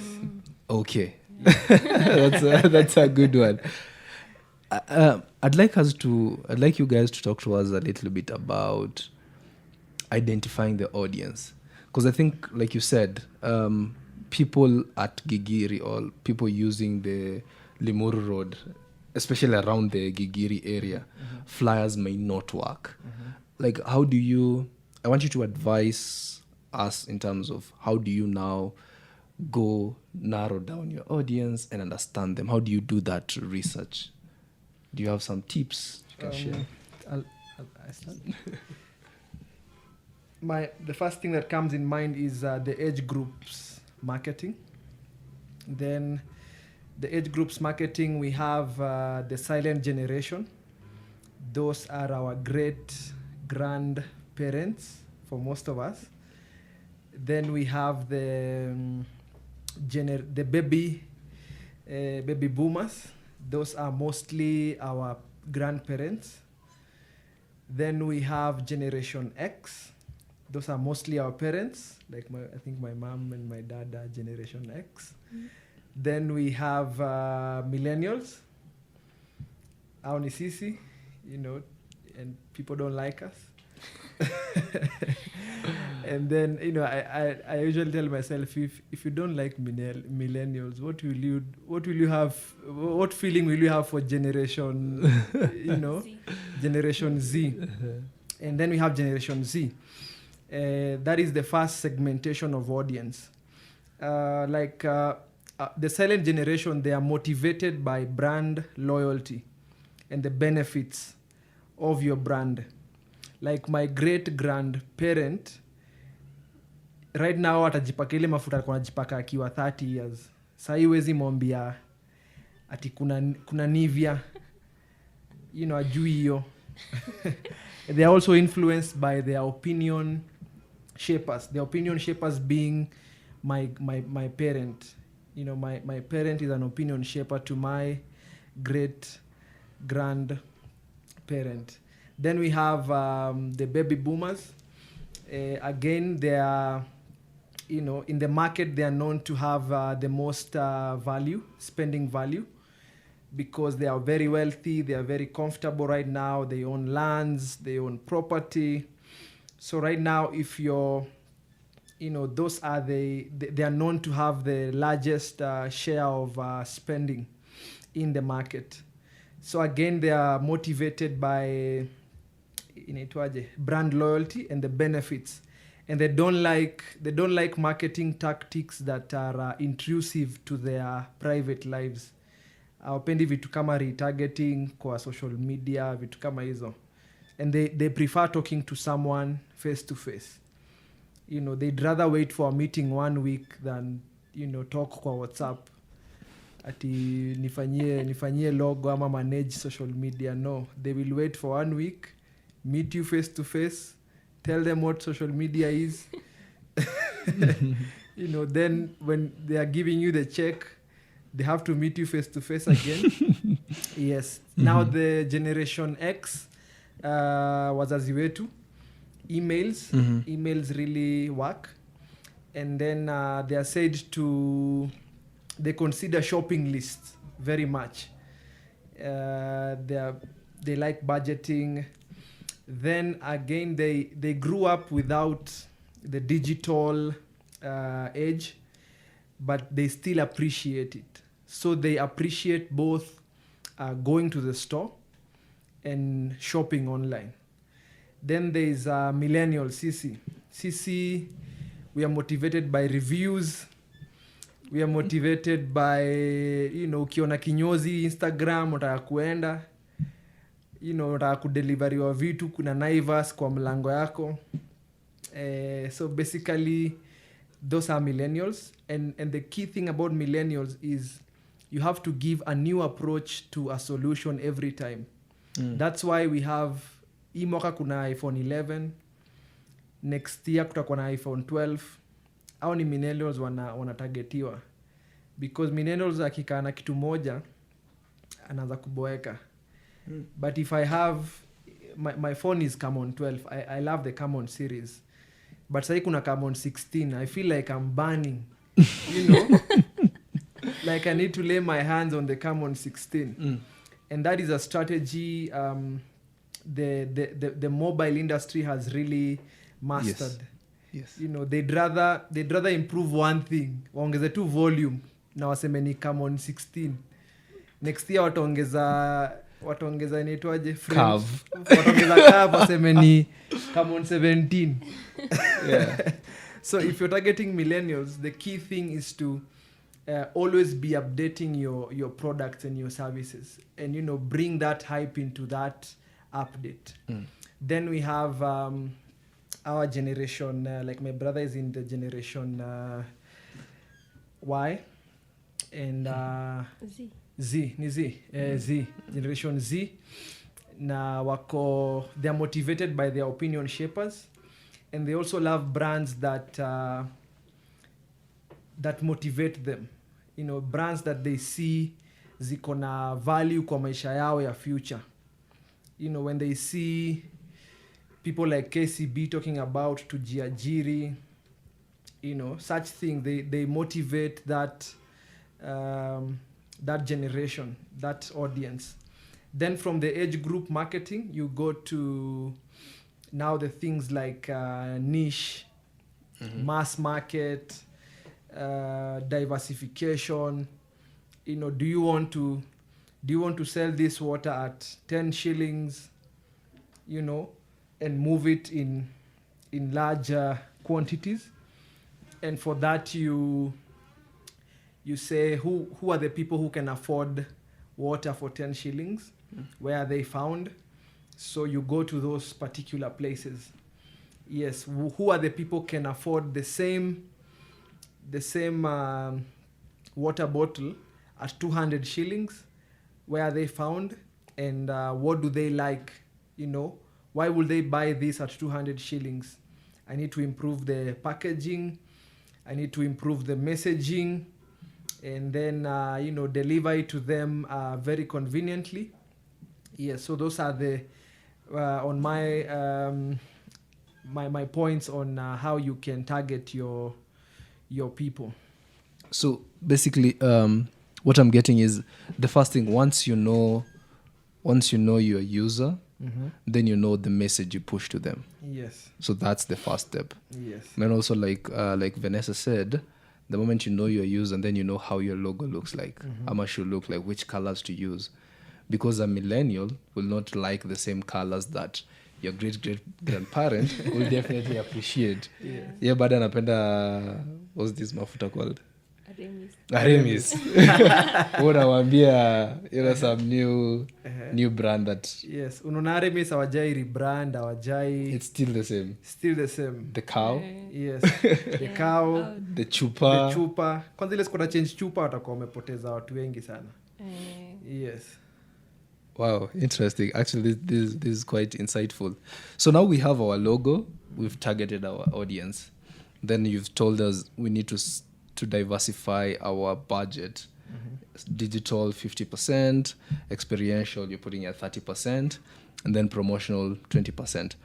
Why more weight on digital? Okay.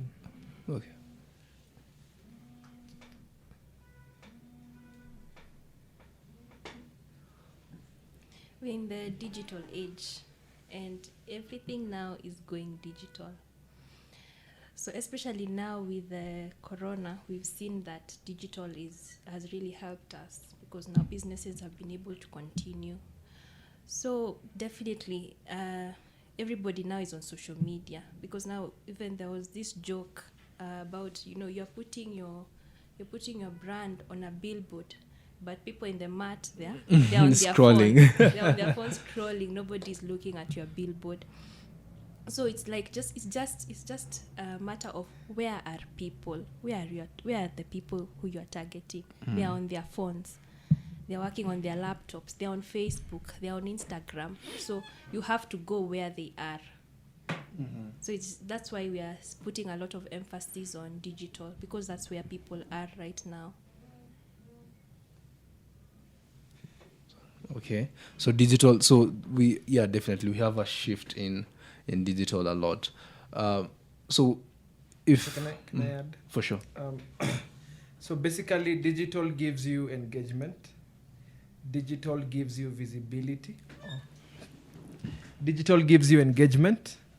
It gives you visibility, and it gives that aspect of on-demand. Someone can consume your content when they have time or when they feel like. Yes, they don't have to pass through Mombasa Road to engage, to see your fridge on a billboard. They can see it while they are, just chilling somewhere, and you can find them where they want to be found. Some people want to be found on email. Some people want to be found on Instagram. Some people want to be found on Google. So you can find all these people right where they are found. And people now the magic with digital is now people can return the engagement. People can comment. People can ask how much. People can ask how much do you deliver. Hii billboard iko hapa, siwezi enda kuiuliza ni how much ama mta deliver na how long. Yes, and I cannot give, siwezi andika feedback yangu hapo. Okay, so the that's very true, and I'm actually happy that you actually said it the way you said it, because, like, I think Vanessa put it quite clearly. People, your brand is on a billboard, but everyone is looking at their phone in a matatu. Anyway, the billboards are very expensive. To put up one. Yes, it's 130,000. Exclusive of VAT. Yes, so and that has you need a landlord peke yake. Like for example, si ulipisha 130,000. Okay. Exclusive of VAT. Now that is everything. Okay. Umelipa landlord, umelipa structure. Yes, but the shift has to happen very fast, because we do not understand why someone has a budget of 13 million shillings for outdoor advertising, and if you ask them for 300 shillings to do a digital campaign, it becomes very inakuwa mvutano ingine kubwa sana. Yes, yet if ukiandika list ya benefits za digital na za outdoor, inakuwa ngumu. Yes, but we understand that most of these companies are run by baby boomers and Generation X, people who have not yet embraced digital, putting 13 million shillings to do a digital campaign. Yes. Give advice, me and my listener who do not have 13 million, how we then take our small startup and ensure it's in front of people at the lowest cost possible, and I'm able to at least get one, engagement, two, return on investment, and I think the third one will be retain clients or retain loyalty, because I think that's all inclusive of branding, right? Yes. Yeah. I'll mention a few, then Vanessa will continue. Okay.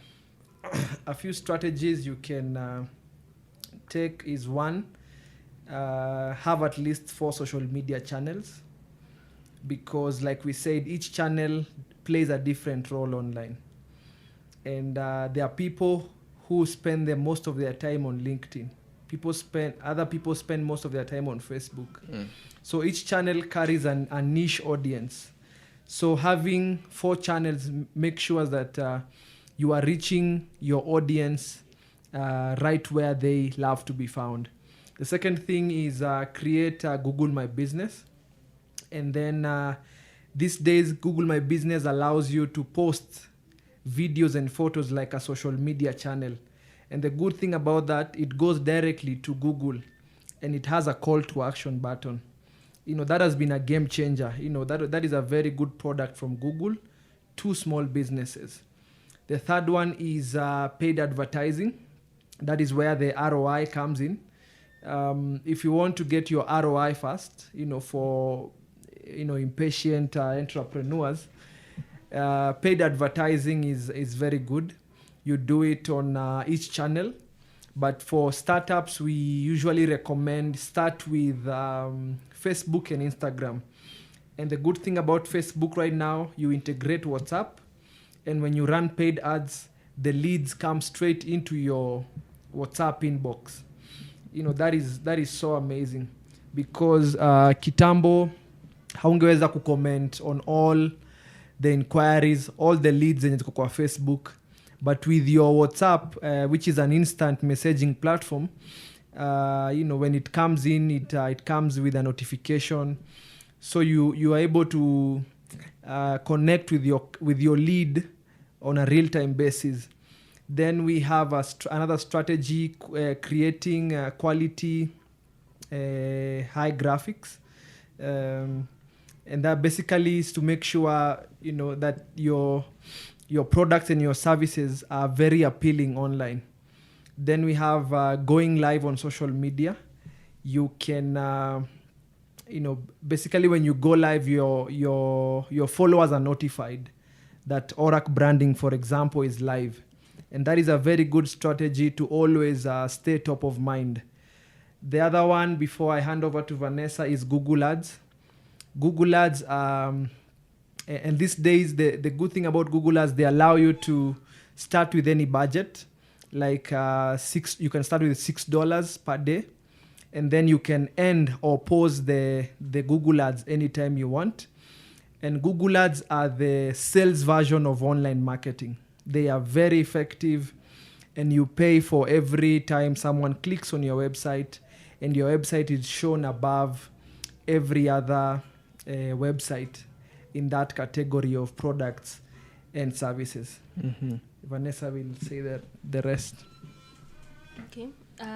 Other strategies, definitely if you're going for the cheaper method, it's definitely digital, which is free, mostly free, unless you're boosting your content. So the free ways is definitely content marketing. So as a business, you have to have a lot of content that your customers can engage with. And there are different kinds of content. We have educational content, inspirational content, entertaining content, things like that. So you have to have a lot of content where you're pushing out content that people are always seeing you. You have to have something every day on your social media so that people are seeing you all the time. Otherwise, if you post once a month, then you can be forgotten, because there's so many businesses on social media. So you have to always be there every day. And different social media channels are different. So you'd find like Twitter, a tweet can last maybe an hour. On Instagram, it's a day. On Facebook, I don't know how long, maybe a few hours or maybe a day. On LinkedIn, it's a bit longer. It can be even a week. So different there. So you have to know on which channel are you on, and the kind of content that you're going to push out. It should also be appealing, as you said, with high quality graphics and images. And also people should be able to relate with your content, and also in a way that people are also engaging with your content. They are commenting, they are liking, because that would also help you grow. Then the other thing is reviews. Collecting reviews from your customers is also a good strategy, because that also helps with brand loyalty. when people see that this person has put a review and they've said the product is good, then they'll definitely also they'll believe that your product is good. Otherwise, if there are bad reviews or no reviews, then I'm not sure. Yeah, you'll see even when you're going to buy something, you want to see what are people said about it. For sure. So yeah, so collecting reviews is also very important, and even reviews is part of the content that you could be pushing out. The other thing, business, and you can send reviews directly. You can send the reviews link directly to your customers and friends. Customers and friends. Oh, okay. Yes. Okay. Yes. Yeah, the other thing is SMS marketing, and a lot of companies and brands have started using SMS marketing, where you have, your brand name instead of just a phone number. It's your brand name that is there, and this also improves customer experiences, because if you see this, you bought something from this person and maybe they got your number and now they're sending you happy birthday. You feel good, they've remembered me. And you can also push your offers. You can tell, you can even push out some content, some things just to your customers through SMS. That's also very effective. The other method is email. Email marketing is very important. It's still alive. And this is where you push out email newsletters. You collect emails, because they say emails. At least with emails, who your customers are and who your audiences are, and you can push it directly you can push your content directly to your subscribers. So it's very effective to have email subscribers, because they say social media, like now the way there's a lot of talk, maybe TikTok will be cancelled. So so those people who had built a following, how can they continue engaging with those people? So, but if they had subscribed to their newsletters and they can engage with them on email, because you don't know how long social media will be there. You can lose your followers, or your account can be hacked. Yes. Anything could happen. But once you have this email, these emails and this, these are your customers, then your business can survive anything, any shift. Those are really good insights.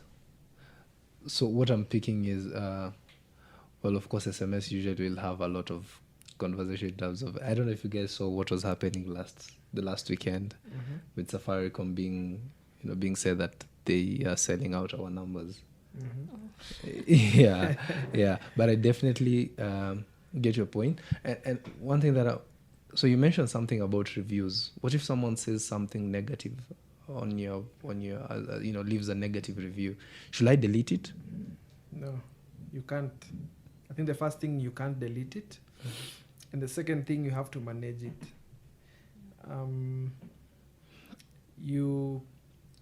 There's no brand that will ever lack negative reviews. So what you do, you have to manage those negative reviews. I'll give you an example.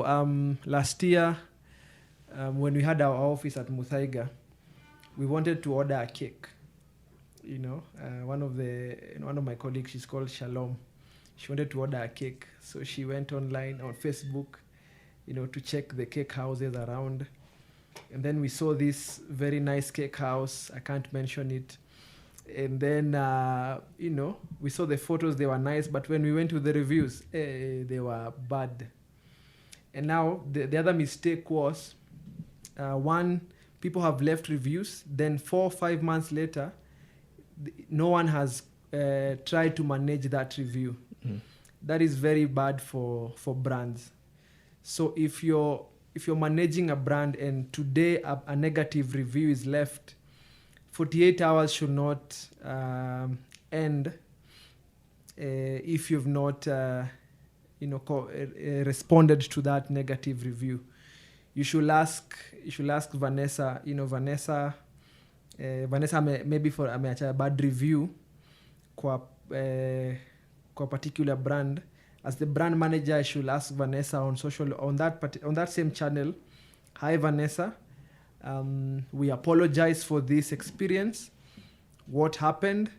can you kindly inbox us your details so that we get in touch with you and to fix your story. Then you go on behind, and you call Vanessa or SMS or WhatsApp. You know, if it's a cake that was done badly, you can redo it and really apologize and promise her that it will never happen again. Then when all that is done, you can request Vanessa if she accepts, you know, sawa kosa kukubali sawa, but you can request her to go back and say, my issue was sorted out, thank you so much. So that is how you manage the negative reviews. Okay. Yes.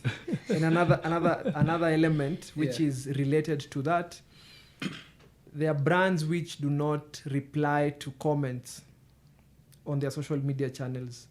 Good comments. Like there's a big brand, a furniture brand, I won't mention it. I hope they're listening. Big brand, they have over 1 million followers on Facebook, but now they never. And then now someone sent me a screenshot of their comment section. Munene, you need to talk to this brand, you know, because people are liking everything about them, but they don't respond. And you have very legit leads there. People asking how much, you know, people asking, I bought a sofa, it was nice, can I buy another one? No response. 1 week, 2 weeks, 3 weeks. You're like, oh my God, no. You're killing your business. Killing your business. If I was to start a furniture business, those would be my customers. Yes. Those frustrated people on your comment section. I will invest 1 month to call them, follow up on social media intentionally, and tell them, hey, I have the same quality, better customer experiences, and your comments on social media will be answered within 4 hours. Yes. That will be your selling slogan. That will be my selling slogan.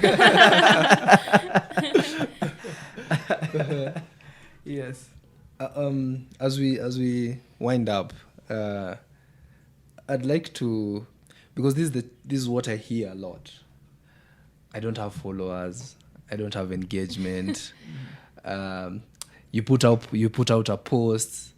No one likes it. it's so depressing. Uh-huh. What can you comment about that? I think I can start. And also, just to connect that, also mention how do you grow your engagement and how do you also grow your following? Okay. So you've created a social media channel and now you're starting to put out content, but boy, you're hearing crickets. Nobody's liking, nobody's following. So the problem is that you're also not engaging, Engage to get engagement. Don't just post. Where are your customers? Who is your customer? So we already identified this is your customer. So you know this person can be a customer. Do you go and engage with those people, like their posts and interact with them? Because these days people want to be talked to. They want to be wooed. Yeah, people won't come. They won't just come and see your social media and start following you, or just out of nowhere. They want to see that you can help them. So so the best thing is to engage, and the best ways to do this is through, let's say if it's Facebook, through Facebook groups. So depending on what product or service you have to go and find groups where people are talking about that, or where people are, where your target, or just go and find them. That's why you have social media. It's a lot of work. You have to go and actually find your target market, where they are, find them, engage with them. Because now if somebody says, let's say for example, I'm looking for a wedding planner, and so what do you, where do you get a nice wedding dress, or things like that, and that is your target market. Just go there and tell them, you can get you can get your dress here and here, and even if you need flowers, I have flowers. No, you have to start that engagement. Engage with people, get them. That's how you get them to follow you. And also, if you engage with other people on their posts, they'll engage with you on your posts. So yeah. So that's how you do it. Then also being constantly on social media, the way we've said, content marketing every day, because if you post today then you disappear, then people what are they following you for? You don't have content. People are following people who have content that they can consume. So create content every day, because now if you're there every day, then you start growing your followers, because people see that this is somebody who is serious and they're always here. I love their content. That's how you get them to follow you. Yeah, That's really awesome. I think mine, I'll just give an analogy. And so basically these days we don't want to feel like customers. We want to feel part of the business. We want to trust you. We want to have a relationship with you. So like Vanessa is saying, all those strategies that she has outlined, basically what they are doing is that they are breaking that customer ceiling. That now you can get into that level of relationship, conversation. For example, if I come, I don't know you, we don't know each other, and I just come directly to you and tell you I sell ice cream, you'd be like, this guy is mad. But if I come and say, hi, I really like your shirt, where did you get it? Then I start asking you question, do you enjoy folding it like you folded it? Do you have challenges washing it? Ukioshe nakauka after how long? I've given you that, what is it called? I've given you that opportunity to engage, to answer, to have a conversation. And then psychologically, your mind starts to warm up to me. Yes. And then from there, I can ask your number, then a week later I can tell you, can you show me where you bought it? And then a month later, I'm like, by the way, I sell ice cream. I sell ice cream. yeah. Now you guys are friends. Yeah, you guys are friends. Yeah. And you not only come alone, you'll come with your wife, kids, come with your neighbor, come with your colleagues. And I'll be like, man, I have 15 clients now. So the idea is, like Vanessa said, the idea is to feed people with content that they find valuable. Yes. And that's basically the analogy of how do you like your shirt? Yes. Where did you buy it? It's more like trying to create something that people can benefit from. Yes. Before you now tell them, by the way, my ice creams are better than the other one. Yes. Now they're warm. Yeah. They'll be willing to easily consume. Yes. So what you're basically telling any entrepreneur is take time. Take time. Yeah, take time. And also, there's this thing about, you want so many followers, but these are not even your target market. So you have 100K followers, but nobody is buying from you. Nobody is even engaging with you, because these are not your target market. They don't need your product. So you could even have 1,000 followers, but they are quality followers. They're your target market, because you went out, you found them, and then you brought them in. Not just anybody who wants to follow you. So you should also maximize on the followers that you have. Take care of them, and let them see the value, so that you can maximize on those 1,000 followers, and then they'll also bring more. As when they like your product, your service, they are bringing more. So don't just focus on the numbers, and that's where the analytics come in. So you have 10K followers, but what's your engagement rate? How much are you selling to even these followers that you have? You need to analyze that, and then if these followers are even they're not quality followers, they're not buying from you, they are ghost followers, maybe even some accounts are fake, maybe because some brands, they buy followers, it's better to even remove them and just remain with the ones who are quality, because that also builds your engagement. Because if the channel is seeing, okay, you have, let's say for example Instagram, you have 10K, but you're only getting 20 likes, 2 comments, and you have 10K followers, then there's something wrong with your content. And so your reach won't be that good. than for an account that has maybe 500 followers, but you know the comments, they are getting 50 comments, 200 likes, 300 likes, you know, then the reach is higher. Yeah. Okay. I think a key strategy we left out for startups is video testimonials and behind the scenes. Yes. So if you're, you know, when you're building a business, trust is your biggest currency, and people want to see that a few other people have trusted Orac branding with branding. People want to see that a few other people have trusted Nyama Bites with Nyama, you know, as a butchery. So you can convince or give incentives for people who will give you video testimonials. That and the video testimonials can be a minute long. I can say, my name is Munene.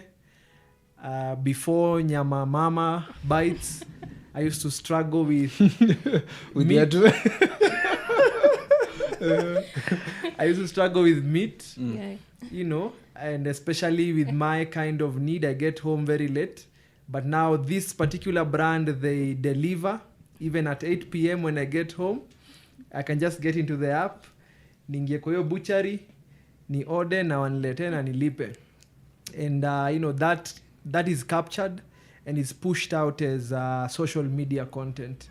You can put it on your channels, you can put it on your website, on your app, and people will say, "Aya, uni Munene." I know this guy. You know, Vanessa will go online and say, I had problems with finding wedding shoes every time I attend weddings, but Dixon shoes, you know, he always got me covered. You know, anytime, hata nikimpigia hiyo Saturday asubuhi na niko na wedding. He's the plug who never fails. Yeah. You know, so people want to see that. And that has to be pushed out as content. Okay. Yes. Okay. I think that's very helpful. That's very helpful. Thank you, guys. All right. Wow. Yeah. So, my guests they call themselves branding gurus. You know how they say, work without play makes Jack a dull boy. So, I put my guests to the test. They're branding geniuses, we must say. Well, let's hear it. And as you listen, try to answer them before the guests do. You can pause. Let's see how many you can get when you listen through the episode. Are you guys ready? Yes. You ready? I'll try as much as possible to describe these brands to you. Then I'll have you guys tell me which companies they are. And and what feeling comes with it. So are you guys ready? Okay. Anyone can answer. Anyone can answer. Awesome. Anyone. Or actually we can do Let it just be open. let it be open. Okay. When you see, this is an easy one. I'll start Okay. easy. A swish or swoosh. That's Nike. That's Nike. Yeah. What comes to mind? Just do it. Yeah, let's do it. Just do it. Yeah. All right. 3 stripes. Adidas. What comes to mind? 3 stripes. Luxury. Yes. Okay. I hope I'll do a good job with this one. This is a tough one. This is a tough one. An old man. That's, I don't know if this will be racial, but white. KFC. Ouch! And I could not finish this. All right, 2 arches. 2 arches. 2 what? 2 golden arches. Okay, golden That's, arches. McDonald's. Okay. Wow, you guys know your craft. All right. I'll try this one. A square with 4 smaller squares. Okay, inside them. I hope so. One is red. The next one's also the upper part. Red, green, blue, yellow. Microsoft. Wow. Okay. This is a good one. All right. Okay. I'm going to play sounds. Then I want you to tell me which brand those sounds come with. So? You ready? Yes.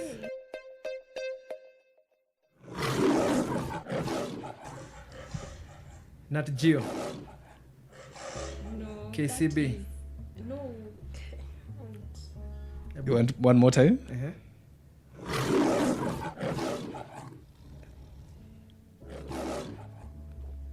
Mhm.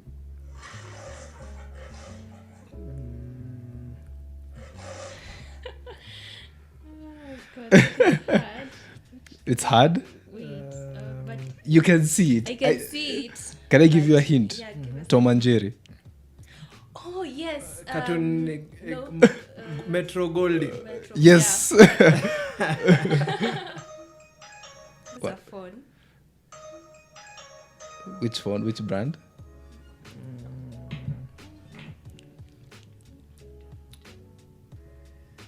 HTC. No, Close. Huawei. no, it's not Huawei. Okay, just which phone is right above Huawei? Techno. Uh, No, Infinix. in terms of consumption, It's just above Huawei. Huawei. Samsung. Yes, that's Samsung. Okay, let's try this.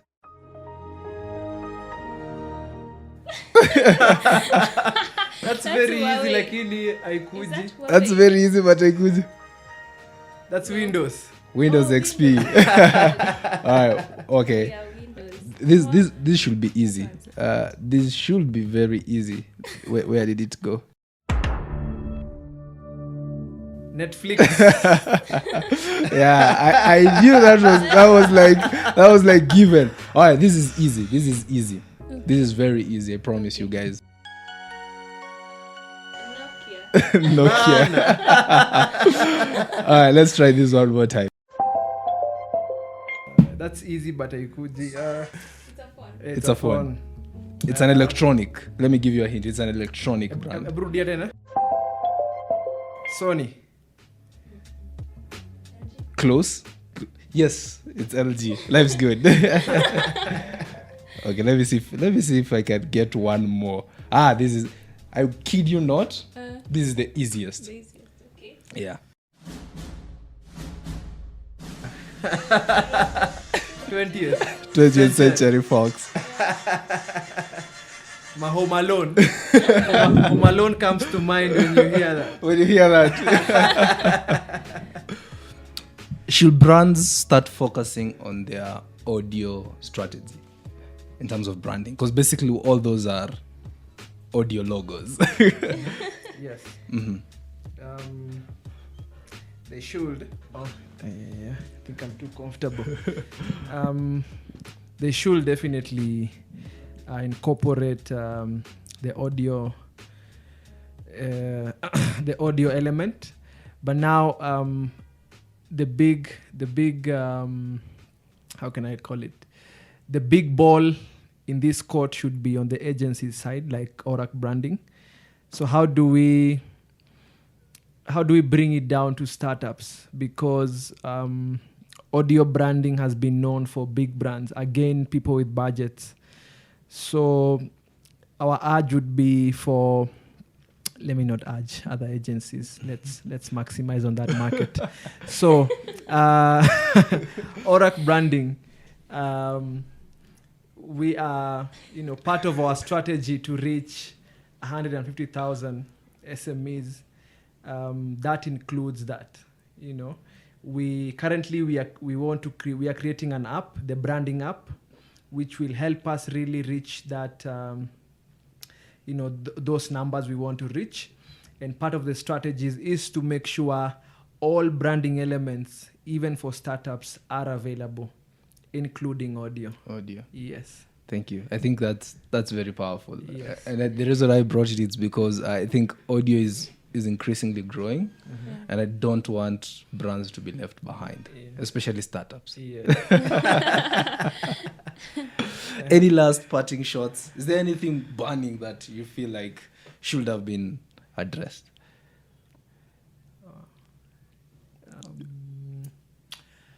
My parting shot would be. What's my parting? Okay. Let me say mine before. Before you guys say your parting shots, Okay. eventually brands will get hurt. Safaricom has experienced this like every other night. Kenya Power experiences, their brand being hurt.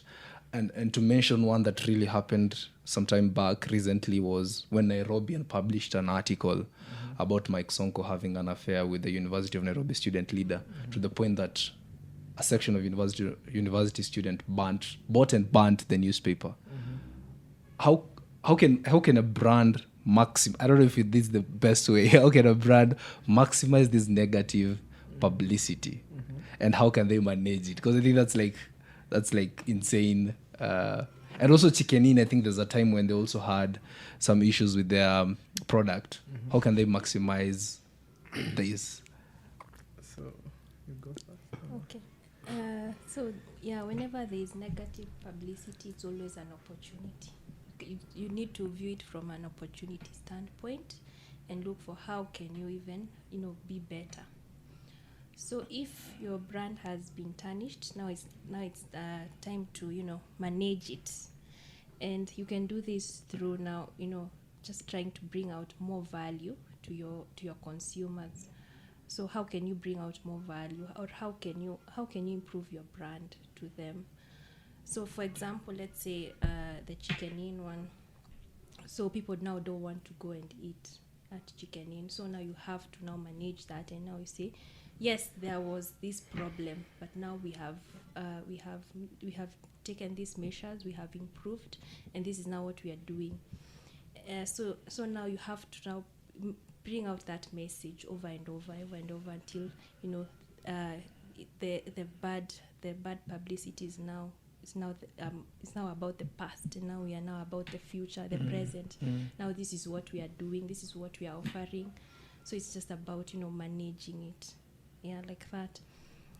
Then what was the other question? Like, how do you take and maximize the publicity? Because at that point everyone is talking about you, and manage it, maximize and managing it. Basically, that was the question. Okay, so it's just about changing, reframing it. Just looking for strategic ways to reframe it, and also getting now this is where you could even use the reviews. Getting people to come and and now say good things about you. So it's just reframing it, because after a while people will, if you don't manage it, people will always remember the bad thing. But now if you start bringing in more positive reviews, then people will forget. And then now just just coming back, because if you get something, if you get bad reviews, then that means that you are not on brand. So just getting your people back on brand. Yeah, so just retraining your staff, retraining the people in your company on this is what our brand is about, and just showing the public that these are the measures we've taken. We've made a mistake, but this is what we are doing, and people can appreciate that. Okay, awesome. I think mine that was awesome. Mine would just to wrap it up is to say, don't react, respond. Don't do a newspaper advert the next day, to try to react to the negative publicity. Take time, and I like what Vanessa has said. Take time, retrain the people. If you can even rebrand, maybe just change the interior kiasi, just give people a nicer feeling, and then now start communicating that very constantly, that this is our value right now. Concentrate on the value, and then now keep on communicating it, and then you now the same publicity that was negative, because jina iko already uko nje, the same utatumia the same people ndo watapata hiyo the positive messaging. Yes. Thank you guys.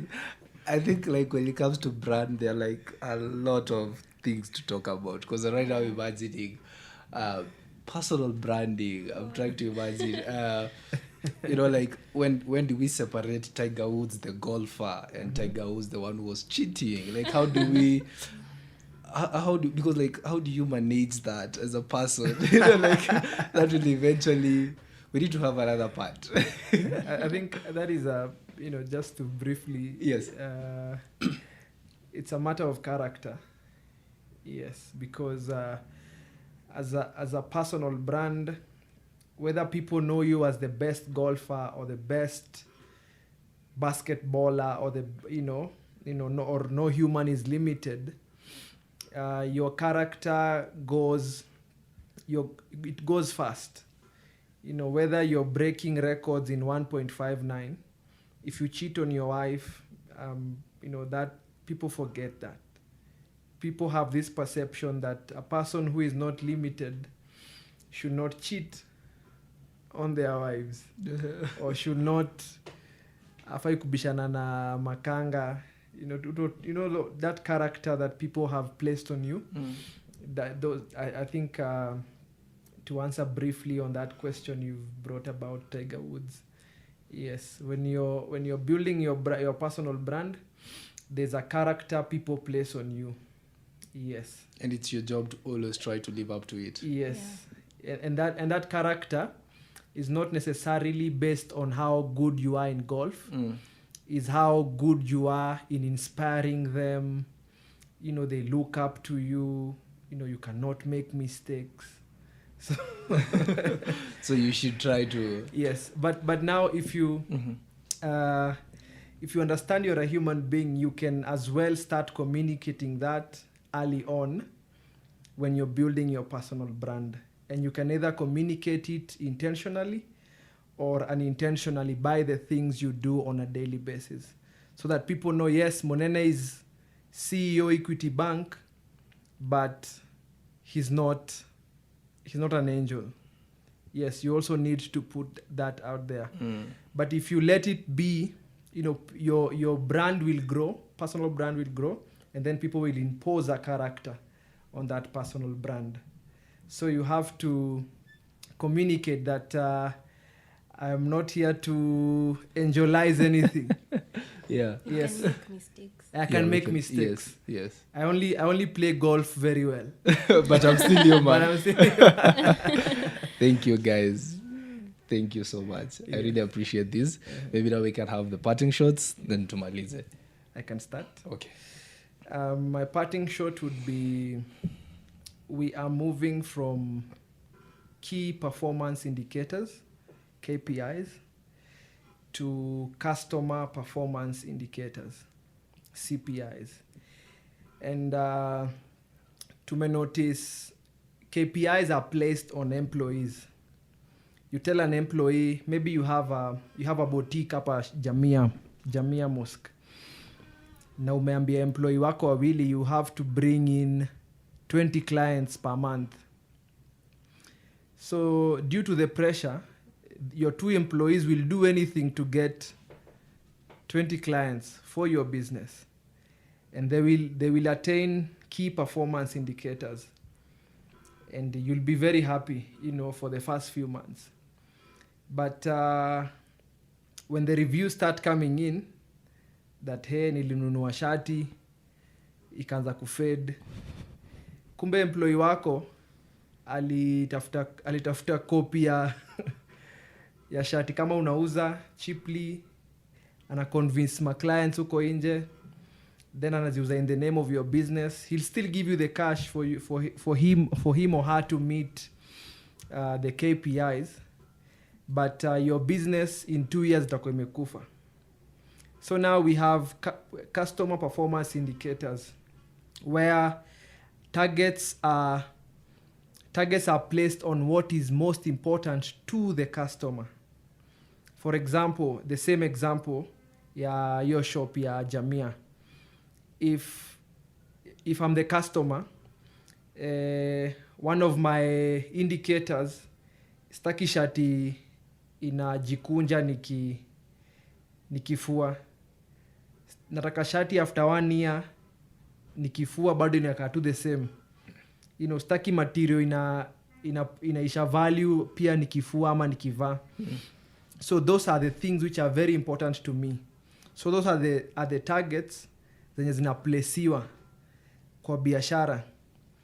So for example, again, if you're selling grocery, your customer performance indicators would be machungwa, nikikudelivia machungwa after 3 days bado ni fresh bila fridge. You know, that is very important to me. So you have to look at your business, your customers, and what is very important to those customers, then tie your targets to your customer performance indicators. And then most successful businesses right now, they are tying their KPIs to their CPIs.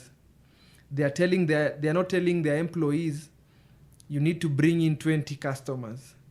They're telling their employees, you have to make sure that our oranges are fresh after 3 days. You have to make sure that Munene hatapiga pasi akinunua shati. So it's you to find out the best quality. So what that does, it makes the employee more customer centric, not more business centric or ROI centric. And that gives your business very high value. Yes, because hakuna employee atakuwa huko nje kukon client ndio akuje kwa business kumonboard ama kumpea false information just for them to onboard on their business. So for me that is my parting shot. Move from KPIs to CPIs. Yes. Thank you. Okay, so my parting shot would be just letting businesses know that there is value in branding their businesses, that it's very important. If you're growing a business, you want to also grow your brand. Because a brand, it gives your business, a sense of purpose, it gives your business a mission that even your employees can come in and believe in it, and then they move together with you in it. Because there are some businesses you might go to, and then the employees, he or she is rude, and that affects your brand, because then I won't come back. But if you had trained this employee to stay on brand and tell them, as we put the customer first, or our brand is the customer is always right, then I'll feel appreciated as a customer, and then I'll be loyal to that brand. Because there's a lot of competition right now, and the way to stand out is only by branding, showing your customer why should I pick you and not this other person. That's important. Customer loyalty is the thing right now. Building your loyal followers, your loyal community who will stick with you through the good times and the hard times. That's what brands should focus on right now. Yes, that's my parting shot. Thank you so much. Those were incredible parting shots, and I think both of you guys focused around customers, building customer loyalty, and ensuring value to the customer, which is very important. I want to thank you so much, guys, for your time and sharing your story. Engage Orac branding on all social media platforms using the hashtag Kuja Orac. And better your brand. Thank you so much, guys. As tukimalizia story, as we open the door, as we leave, what comes to your mind when you hear the name Uhuru Kenyatta? Are we recording this? Yeah, we're recording this. Don't worry, this is going to be covered by a nice background beat. Okay, me, the first thing, to be honest, the thing that has come to my mind is, debt. We are drowning in debt. For me, it's bad governance. Yes, and it's and that's a completely different. Actually, my purpose is to turn potential into patterns of success through good governance. So I'm very passionate about good governance. So for me, actually, I tell people, for me, business is an enabler of my good governance. Eventually I want to be in governance, and that's why I'm very happy to hang out with Vanessa as much as I can, because najua siku moja nitamwambia Orac sasa ni wewe. Mimi wacha niende Murang'a County for leadership. Who's the governor in Murang'a? It's Mwangi area, and if he's listening, competition coming your way. Yes. Okay. So I'm very passionate about good governance. I usually see, the way the likes of Singapore have grown, the likes of Germany, and you're like, wow. Yani the difference ni good governance. Hiyo tu. Yeah. Attitude na hiyo execute some of the things that have to be executed. So Uhuru Kenyatta, Bad government. ODM? ODM I think ni inaitwaje violence. Violence. Oh my. That's a good one. Yes. And fanatism. People who are willing to put themselves in the line for someone. Yes. Okay. That's it for this session. It was interesting for me. I hope you enjoyed it as much as I did. One key insight that I learned from this particular episode is if you're an entrepreneur, if you're building a brand, if you're trying to give some promotional items, try to give people something that they will remember you more often. An example that Munene shared was the petrol station. He argued rather than giving guys brochures, they will have been given towels. And whenever the person was using the towel, he will remember that particular brand. So what are you going to do yourself? Are you going to still hand over brochures? Well, Munene said it's not good unless you're selling books, I guess. Well, I'm not an expert in the field. Thank you so much for joining us. You can check out previous episodes. Producer, how many guests have we had? 20, 50? Several? You start with range, then you can see how this podcast has evolved over time. Thank you so much. And you can check out acute.co.ke for other amazing content. Tweet us at Acute Media. Write us an email. And if you want to produce your own podcast as well, write us on hello@acute.co.ke.